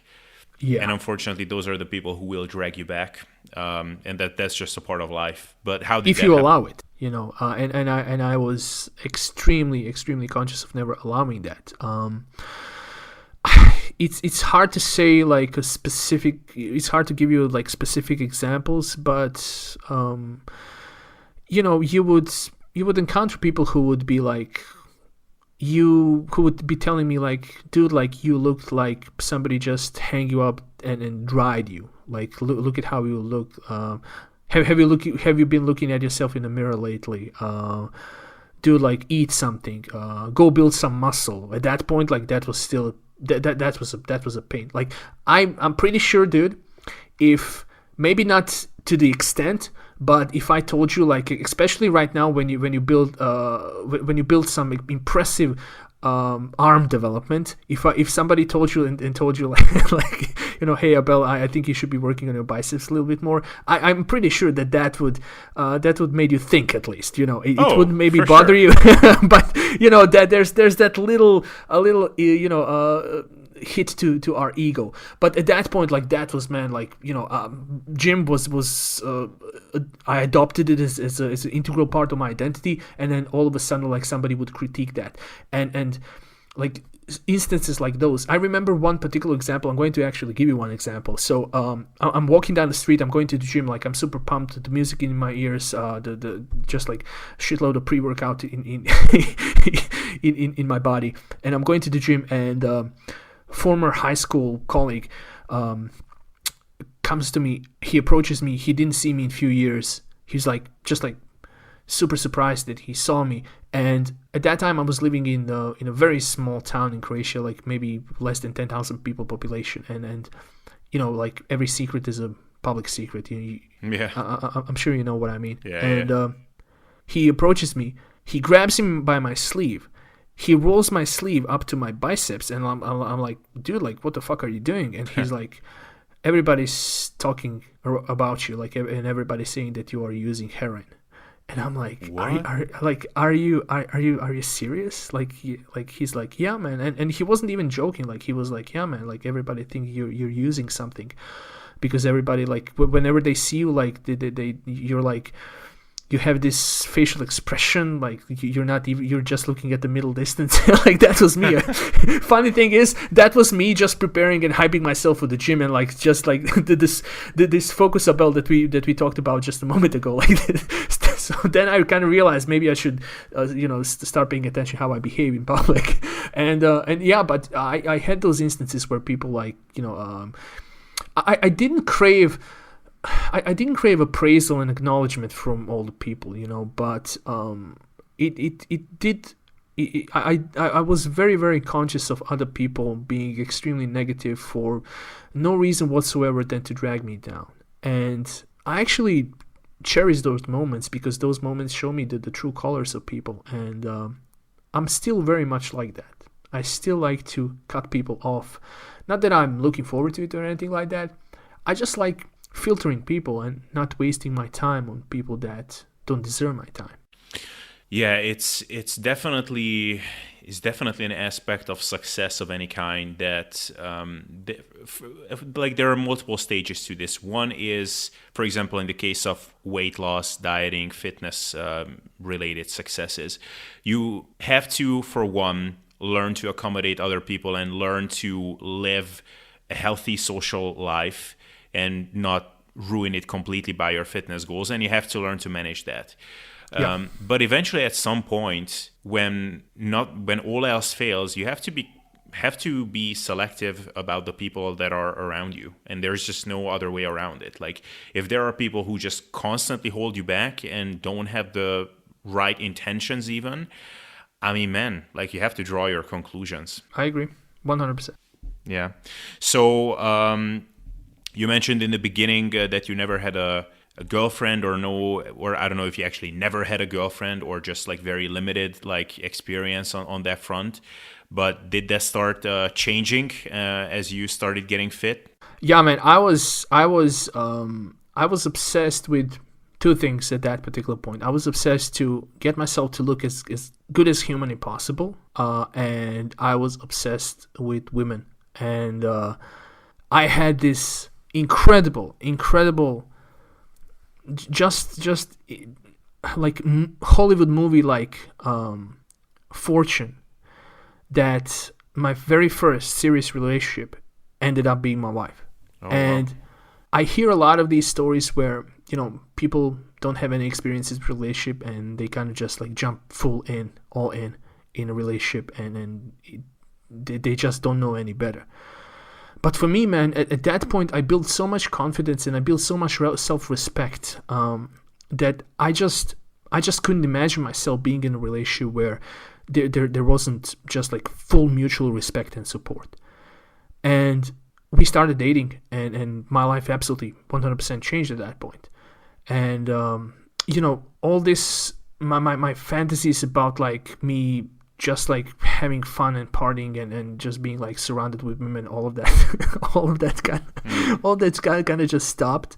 And I was just completely blown away by meeting somebody who just unconditionally supports me and pushes me and loves me. And it's just an incredible relationship and marriage, man. It's an incredibly beautiful place, and it was like that since day one, since I met her in August of 2011. So that year, that huge impactful year, was 2011 for me, because not only have I lost the significant amount of weight or whatnot, I met my wife in 2011, and you know, that was actually 2011 was the first time that I started doing a proper physical job, you know, and not just working from my home, which was just like life altering. Wow. Yeah, I mean, for the record, I completely support that mindset. I mean, okay, not to go on a huge tangent on this, but I had different relationships, and hopefully this current one is permanent. I mean, we've been together for like 4 years almost. And marriage is like on the horizon to some extent. But I mean, I went into all of my relationships, even as a 16-year-old, thinking that this is going to be my future wife. And honestly, I never understood how you can approach a relationship with any different mindset. Like, yeah. So I remember having this conversation with a girl when I was 18, and I was asking her, like, so, like, what do you think about this relationship? What does this mean to you? And she was like, well, I mean, obviously you're not going to be my husband, but...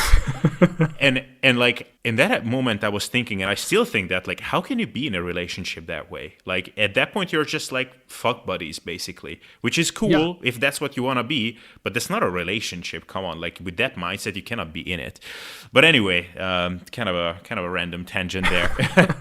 But no, it's not. I think it's valuable to conclude that I don't think you can have a successful relationship until you have to have. I think the two major aspects of any successful relationship is to, have your own sense of privacy and have your own sense of individuality and uniqueness in that relationship, but have goals and have the vision of the future that is synchronous. You know, have something that you both share. Because if you're in a relationship with somebody who sees her or his future in a completely different way than you do, at some point that's going to be a breaking point, in my opinion. Yeah, absolutely. You know, I think you need to share those impactful and most important values. I think you just have to share them with that person. Yeah, no, 100%. So like last thing, I guess that we absolutely have to cover here. I hope like you're not like running late from a meeting or something because of this. No, man, I'm enjoying talking to you, man. Oh, awesome. So, what happened once you lost the weight? And maybe just briefly, you can also touch on like, did you have a big celebration or something when you hit like that 200-pound mark or some big benchmark? Or I don't know if there was something there, but this is one thing that I always talk about with my clients and also on my podcast and in every video, basically, that weight loss is one thing, is a huge challenge. It's a massive challenge in your case, as it was, but maintaining that new, leaner, lighter body is a whole different story. So how was that for you? Initially, so I reached the peak of my leanness. I was the leanest October. Yeah, my wife would kill me. October 2013. So this was our wedding day, and at that point, like I just wanted to get shredded. So I have a couple of these photos. When I look at them, I want to say around like 10-ish% body fat. You would probably not agree with that, considering your physique, Abel, but you also have to take into consideration a lot of excess skin. Not a lot, but I still have enough excess skin to make me look more fat than I actually am, or that I have more body fat than I actually do.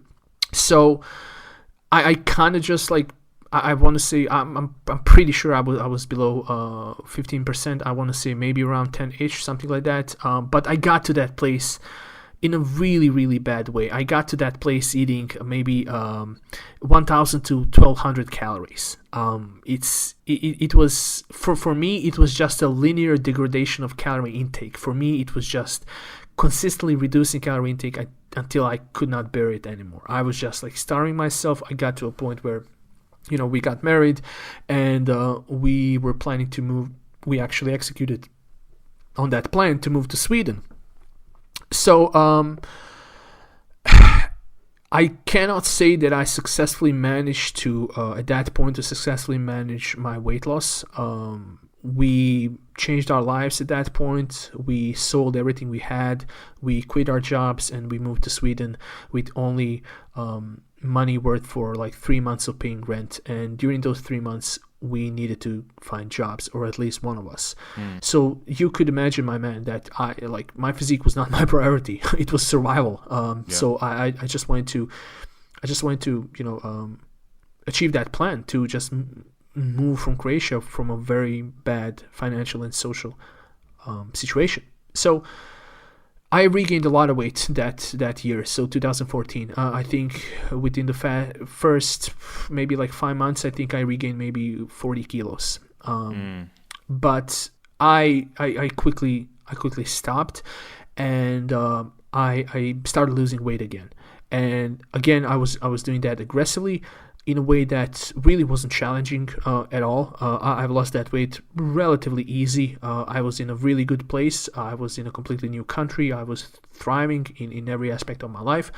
And I don't know, man. I think eventually it got pretty acceptable of where my physique was at that particular time, and it didn't feel particularly stressful. Few years later, successfully managing my weight. I'm cutting. I'm haphazardly bulking, if you want to say it that way. So it was never a planned bulk. Not until recently. It was my very first planned bulk, and I was just always afraid of caloric surplus. So I'm pretty good at managing my weight. The education is going extremely well. We come to that like 2015-ish kind of a year. I'm getting really, really well acquainted with evidence-based nutrition, evidence-based exercise science, and something happened a couple of years ago. A couple of years later, I worked only night shifts for 2 years. I was working with a kid who has a severe muscular dystrophy, and my job was literally just to sit down and listening to him breathe and listening to his breathing patterns. So I would literally sit on a chair for like 10 hours straight and just listening to a child breathe, so that nothing happens to him, and at any moment like something can happen and he can die. And that was incredible amount of stress. I was living in Sweden at that time. During wintertime, wouldn't see daylight On some days I would not literally see daylight for many days. During summertime, I barely see any night. Like in the evening, I was working. I get back home. I'm sleeping during the day. I wake up. It's still day. It's always like daytime. And during winters, it was complete contrast. 2 years. And my severe depression came back. And at that point, I attempted suicide for the third time. Oh. And I, again, quickly, abruptly changed overnight. I looked at myself. I still have those photos. I looked at myself. I looked at my body and how I just completely ruined it. And something happened where I wasn't disgusted. I wasn't like in this immediate or a place to immediately resolve that. I was really just accepting where I was at that time. And it's been few years now where not only have I had 0 severe depressive bouts, here and there is still going to hit me, but I'm in an incredibly good place for years now. Something changed that day. Something changed in me. I literally saw like not necessarily my entire life flashing in front of me, but I saw my wife's face and something changed, man. I decided that this pursuit of impeccable physique is just not something that completely fulfills me. And if I'm going to get to that place, I need to do it by taking care of myself and doing it for myself, and not be doing it for anybody else or because my career requires it. Because at that time I was like, if I'm going to be a successful nutritionist and a coach, I'm a billboard to myself. I'm a billboard to myself, and I need to look the way. I need to look the part. So I got to a place where I'm consistently improving my physique.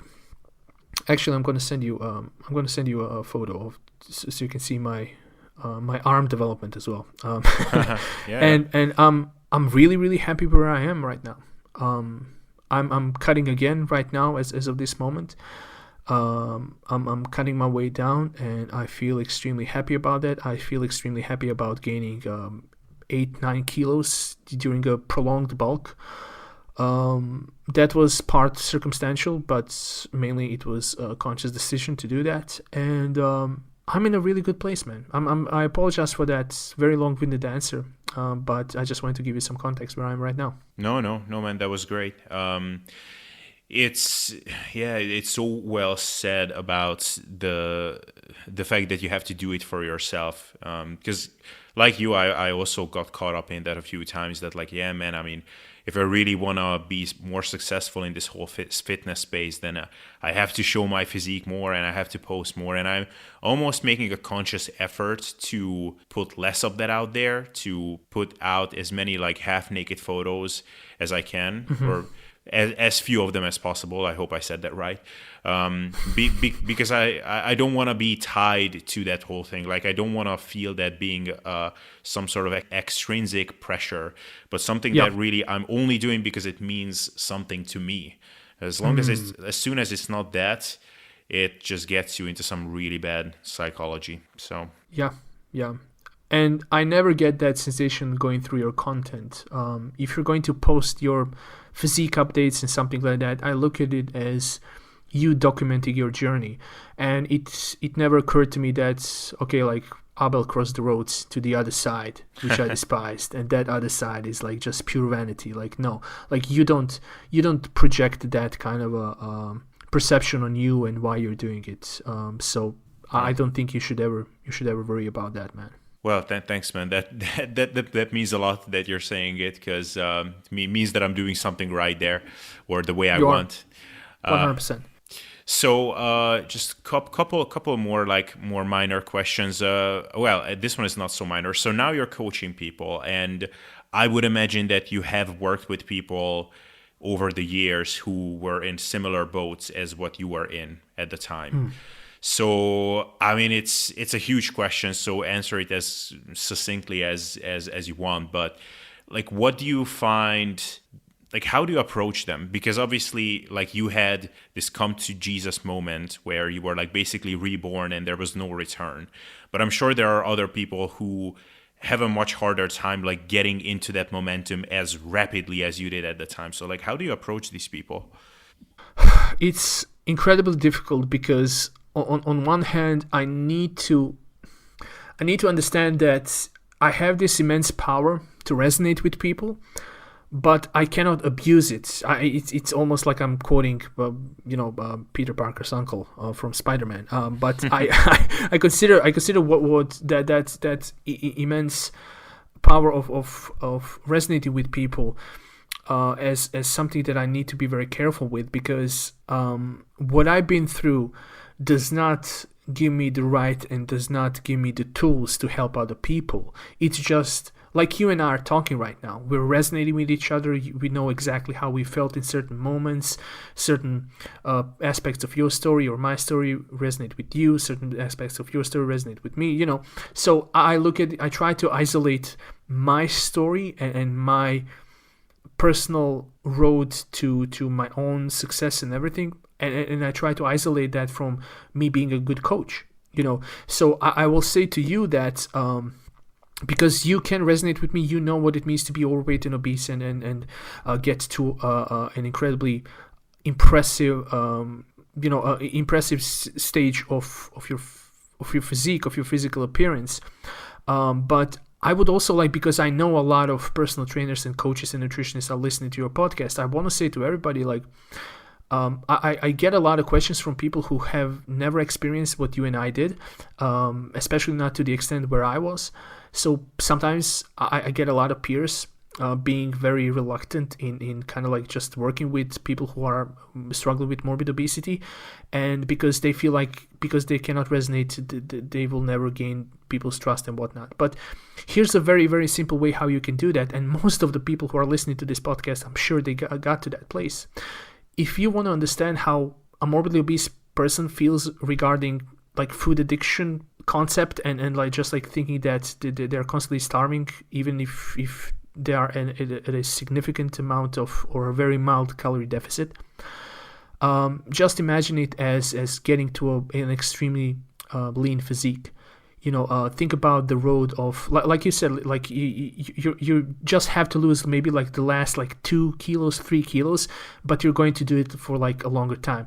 As I understood you correctly, in one of your latest videos, you said that you would like to take that and prolong it into like 2-3 months, even if needs be, rather than you just being, how you put it eloquently, be almost Greedy. Yeah, exactly. And just doing something aggressive so you can get to that place as soon as possible. So if you want to understand how somebody feels even though they are morbidly obese, just go to that place. Go to that place where you need to constantly convince yourself into starvation and constant obsession with food being a major aspect of your life until you get to that like stage lean or whatever. And so I apologize, I digressed there for a little bit. So I just wanted to say that the power of resonating with people is extremely there. It's extremely present at any given moment, but I don't allow that very much to interfere with what I do as a coach, because as you know, I think going through this, we are very fortunate to go through educations that both you and I have been through, and we know what very individualized, very contextualized approach to all of our clients is, and this is how I always approach it. I cherish every single client as an individual whose circumstances are going to be different. Certain aspect of like physiology and biology, it's certain rules applies to everybody. Like a principle of calorie deficit applies to absolutely everybody, regardless of your dietary choice. But the circumstances of somebody's life and their lifestyle and their choices and their daily routines and daily schedules and familiar obstacles, social obstacles, working environment, support at home or lack of support, like all of those aspects are absolutely 100% valid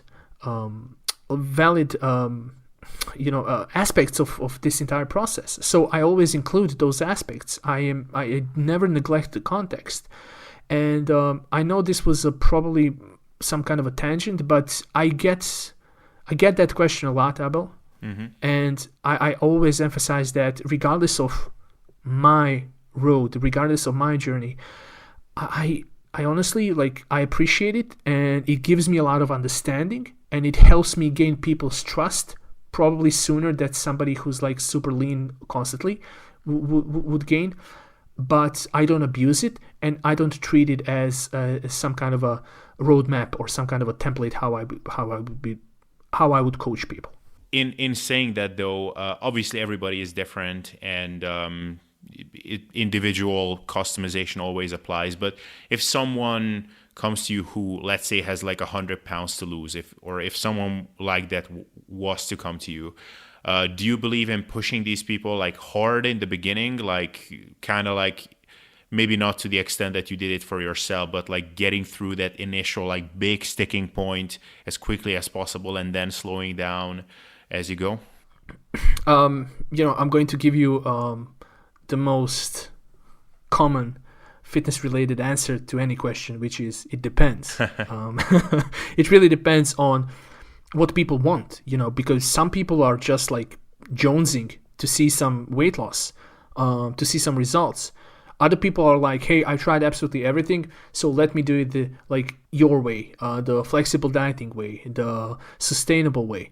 Some people just want to go slower. Some people want to do the aggressive as possible, aggressive as they can endure. I will say this.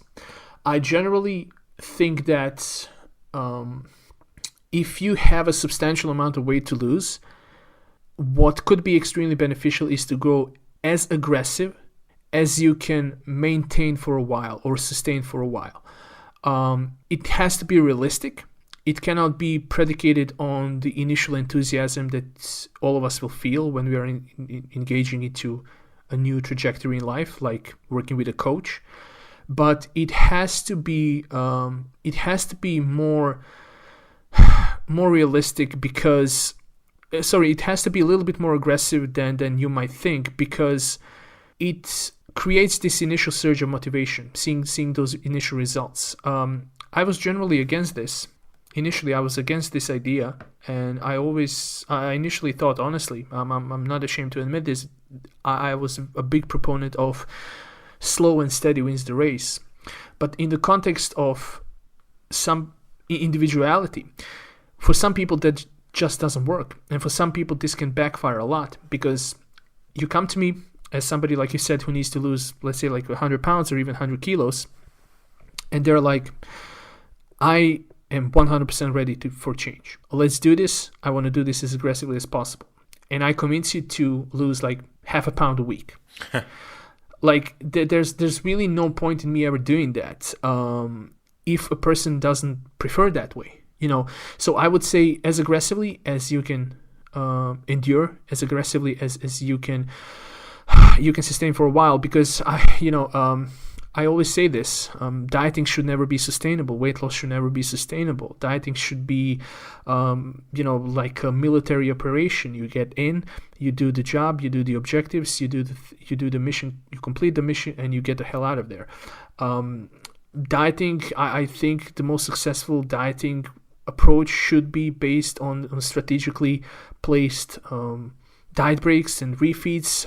It doesn't have to be a scientific consensus to confirm this, but for most people this works exceptionally well, especially if I have somebody who's dieting for 12 weeks straight or something like that. I would absolutely initiate and emphasize the importance of taking a diet break, just simply because for not even for a psychological relief, but mainly for the sake of practicing the skill of maintenance. Because I think the biggest mistake most people think, or the biggest misconception, is that maintenance will come easy and we lose all this weight and then I can just simply enjoy my new body, and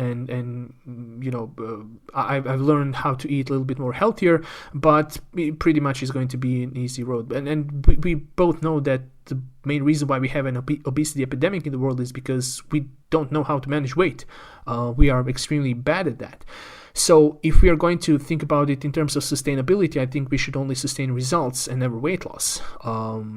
Sustaining results means that we have to figure out a way how to practice it, because the approach you have to your diet in maintenance is going to be significantly different than when you're in a dieting flow and consistently losing weight. And I'm sure you'll agree with that. And maintenance is predicated on a set of skills, and that set of skills, like, we have to practice it. We have to learn and understand the importance of mindful eating. We have to understand the fact that we cannot permanently track every single macro, track every single calorie. I try to convince people to do exactly what you're doing right now, which is you're going to track your macros and track your calories maybe 1 day, 2 days a month or something like that, just so you can kind of calibrate where you are with your calorie intake. Mm-hmm. And that's the best possible approach. This is why I tend to strive towards tracking, because tracking enables you a better understanding of macronutrient, even micronutrient, certainly calorie intake or calorie value, composition of food, and you get to a place where you can really accurately estimate your intake without necessarily tracking, which is just incredibly beneficial tool. But your calorie intake is going to be significantly different for the rest of your life if you compare it to this temporary phase of dieting. So I hope that was some kind of an answer. I'm pretty sure that I again went on a tangent. Yeah, no, it was great. I think all of this is, this is where working someone who is at a decent, like, let's say someone is at 15% body fat, wants to get to 10% body fat, is a very, very different animal compared to someone who is at 50% body fat, wants to get down to like below 20, let's say. Because yes, like, to go from 50% body fat to 20, if you don't want that to take like 5 years or something, inevitably there will have to be parts of the diet where it's not going to be sustainable, because it's probably best to lose a fair amount of fat pretty fast. If anything, it's because you will get healthier much faster. Like, your blood pressure will drop faster. You will stop burdening your heart as much quickly. So then it might be actually a good idea to go on a pretty much a crash diet. That is not sustainable. Like, you will definitely not eat anything close to that, 200 pounds later.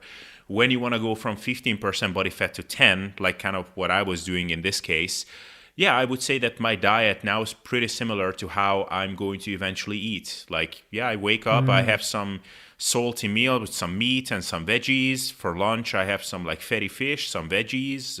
At night, I have some like lean dairy and some fruits.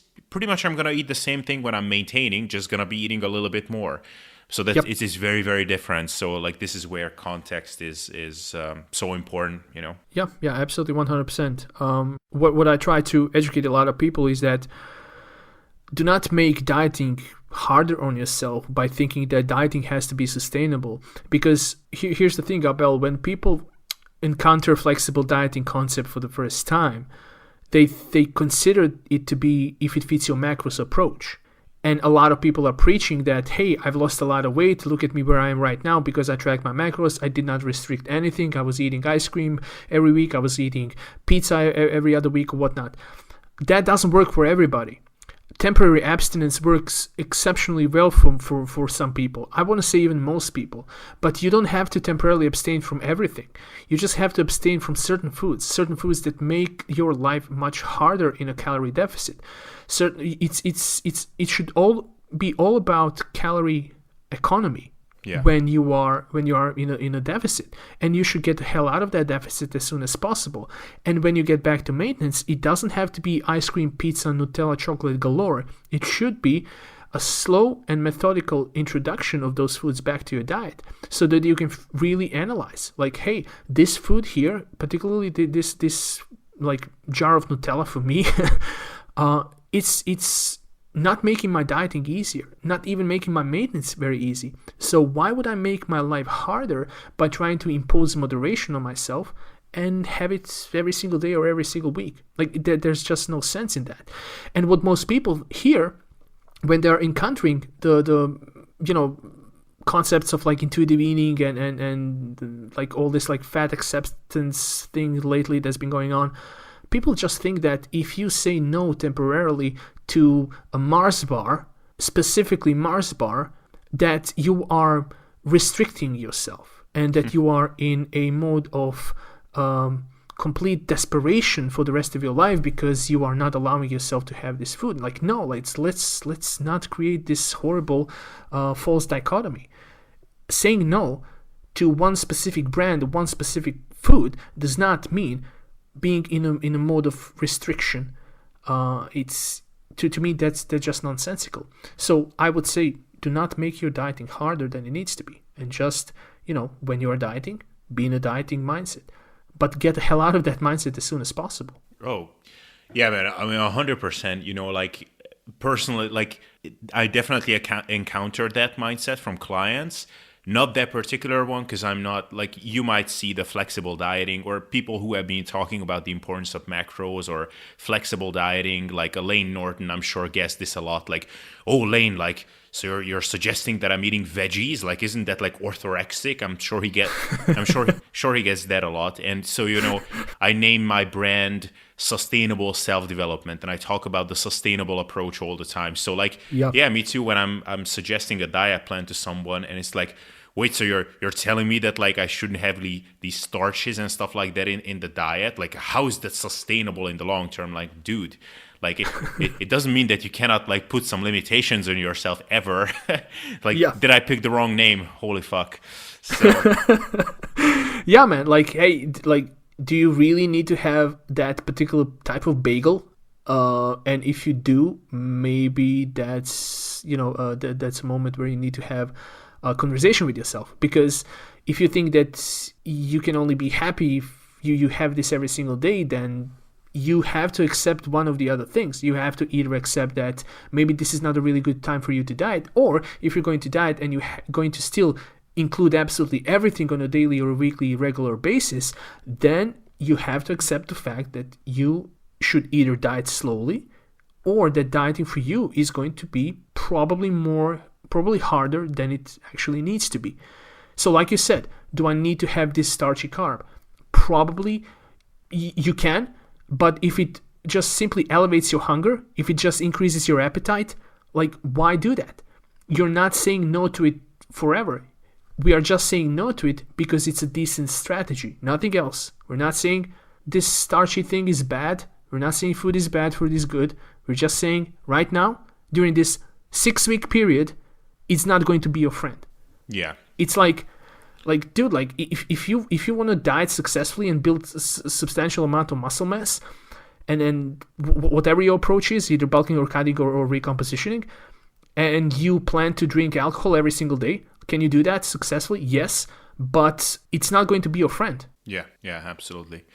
So, man, like, basically my last question, and you brought this up yourself, so it's perfectly timely. So what do you think about, so you, as having been on both sides of this, what do you think about these recent trends of like fat acceptance and obese is beautiful, which is whatever. Like, you can think obese is beautiful. Like, you think whatever. Like, you think beautiful is whatever you think beautiful is. But obesity is healthy, or can be just as healthy. Weight loss is the counterproductive. It doesn't work. I just recently saw this video. I don't know if you've seen it. This doctor who refers to herself as the fat doctor, and her site is all about how weight loss doesn't work and weight loss doesn't make you healthier, and there is nothing wrong about being obese or overweight. What do you think about all of that? It's very typical for our society that pendulum swings from one extreme spectrum to the other. It's always like that, and I know this is very corny and very overused, but I'm going to say it regardless. The truth is always somewhere in the middle. Beauty is subjective. So let's not even go there. Let's not argue that. Yeah. Like, dude, like if you are 170 kilos and you feel sexy regardless of your gender, like, and if you feel sexy, like, all power to you. That's amazing. That's cool. But demanding that people just accept certain body, certain physical appearance or certain shape as colloquially, like, what we perceive as sexy, like, it's you cannot force people. Like, I'm saying it again, beauty is subjective. What you, Abel, find attractive is probably not the same thing I find attractive. Maybe it is, but maybe it's not. And then, like, so what? But in the context of health, I mean, I think we are sometimes equating health with just living. And like, can you be like healthy and be morbidly obese?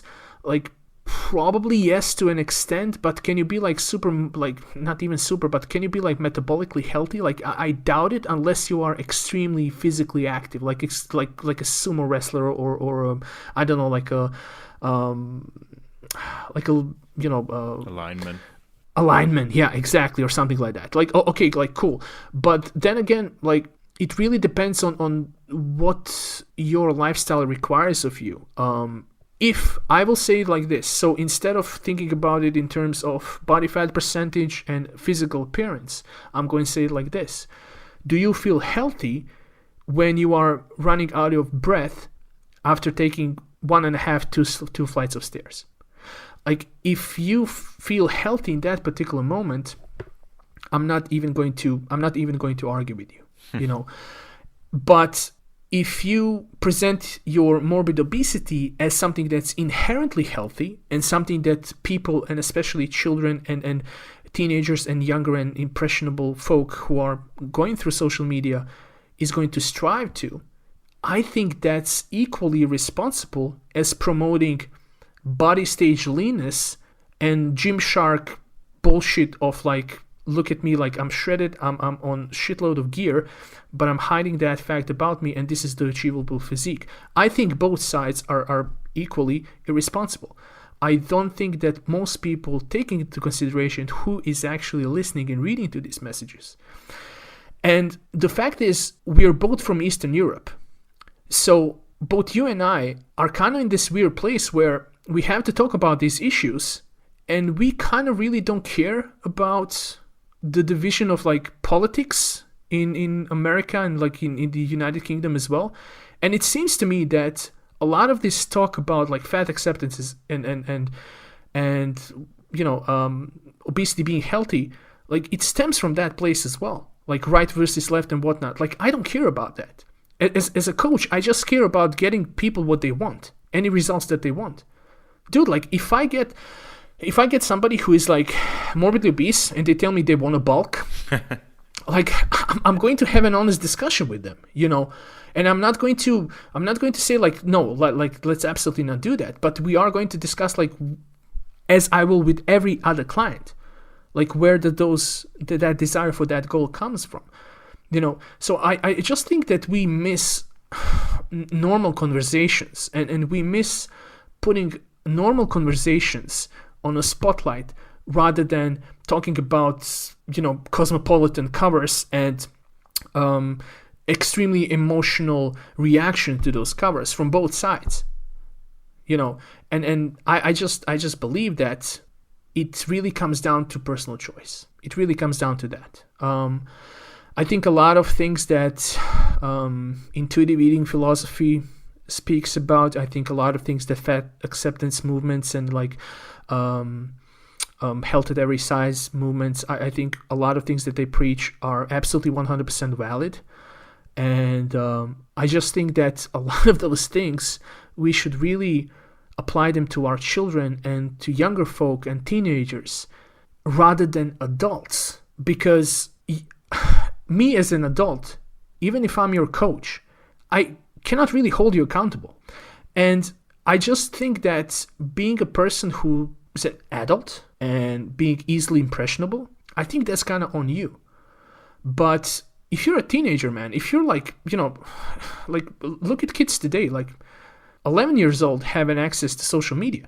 And I just think that this entire conversation and this politicized and aggressive debate between one side of the extreme versus the other, both sides are just neglecting that the audience is going to be harmed at some point, because they're like, 12-year-old girls who are going to read a message and perceive that being morbidly obese is something to be striving for, or that the only way the society is going to accept you is if you have like a super narrow waist and huge glutes. I just look at that from that perspective, my man. I just look at it from like both sides of the extreme are wrong. Yeah, absolutely. I think it's very well said. And yeah, man, it's I just wanted to hear the perspective of someone who has been on both sides, because usually it's people that are in that position or in a similar position, or like super fit, lean people who have been always super fit and lean their whole lives that are arguing about this, which is not very productive. So Yeah. your insight is especially interesting here.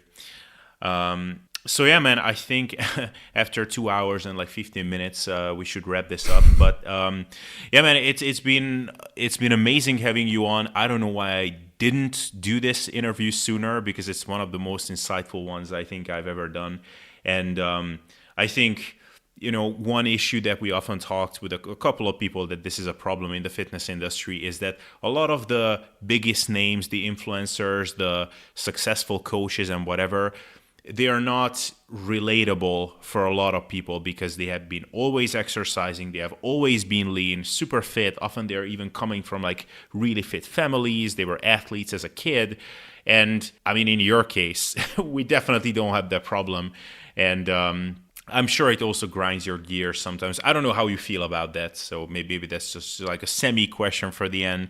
I don't know how you feel about this. Like when I see, like, this is literally something that I still cannot get over.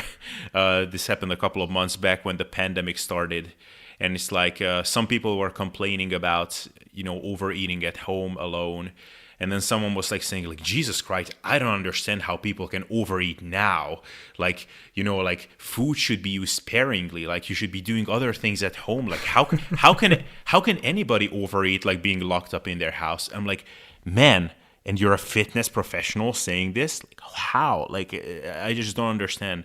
So I don't know if you want to react to that, but like, it's great to talk to people like you, because you can definitely understand both that, like how that is absurd, also how these 10,000 calorie challenges are absurd, and just like a lot of these things, like you view them in a very different light compared to how a lot of people in the fitness industry. Yeah, man. Like I said earlier, we have two extremes, and we are giving attention and spotlight to the person with the most outrageous, the loudest arguments. And anybody who says you should behave this way or that way in a goddamn pandemic that never happened in our lifetimes, like, is absolutely detached from reality. Yeah. Because nobody knows how to handle this situation, man. We all handling it the best way we can. And some of us are going to try to find emotional solace in food. And that's okay. That's okay, because the circumstance is like that. But at some point, like, personal responsibility also has to be taken. We cannot just simply create this omission of any personal responsibility because we were never in this situation before. But conversely, we cannot preach how people should behave in a situation that you have zero personal experience with. I mean, for God's sake, like there's not much science even on how to handle these situations, and from a health perspective, from a psychological perspective, from social perspective, like we are in an extremely weird position where it feels like we just don't have not even a taste of a normal life anymore. And to expect people to behave rationally in this situation is just wrong. So when I have a client who is emotionally disrupted by this situation and who resorts to overeating or whatnot, like I just try to help them understand that it's okay to be in that position, but it's not okay to choose for that to be your default, and for that to be your only way out.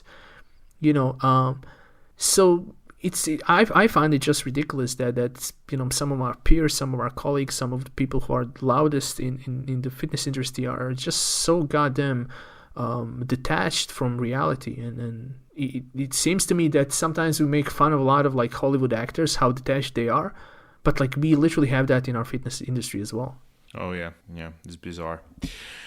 Anyway, brother, this was an awesome conversation. So thank you so much both for coming on and for being so kind to stay on for this long. You were incredibly honest and open, so I really appreciate, and I'm sure it will be very well received. So please let people know anything that they can read or about you on the internet, where they can find you, your services, anything like that. This is like the worst part. Like every single time I say that I'm prepared for this, and every single time I'm prepared for this for this part of any interview. First of all, man, let me just say thank you so much for having me on, and it's been nothing but pleasure talking to you. For me, this is part of you and I just catching up and talking like we're sitting in a bar somewhere. And this is why you are absolutely one of the best interviewers in fitness industry that we have today. Oh, thanks, bro. I honestly mean that. Your podcast is just phenomenal, and this is why you have deservedly created all this success. Now, in terms of finding me online, I think the best way is just like either Facebook search or Instagram search my name. I think my Instagram handle is darko.botic. Same goes for Facebook, but I would also like to invite everybody to join our group at Macros Inc. We have a massive group that we moderate exceptionally well. When I say we, I mean everybody but beside me, because I'm not involved in that.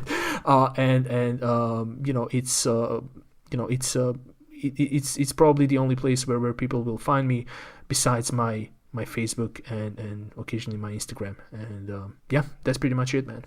Perfect. All right, so I'll link all of those in the show description.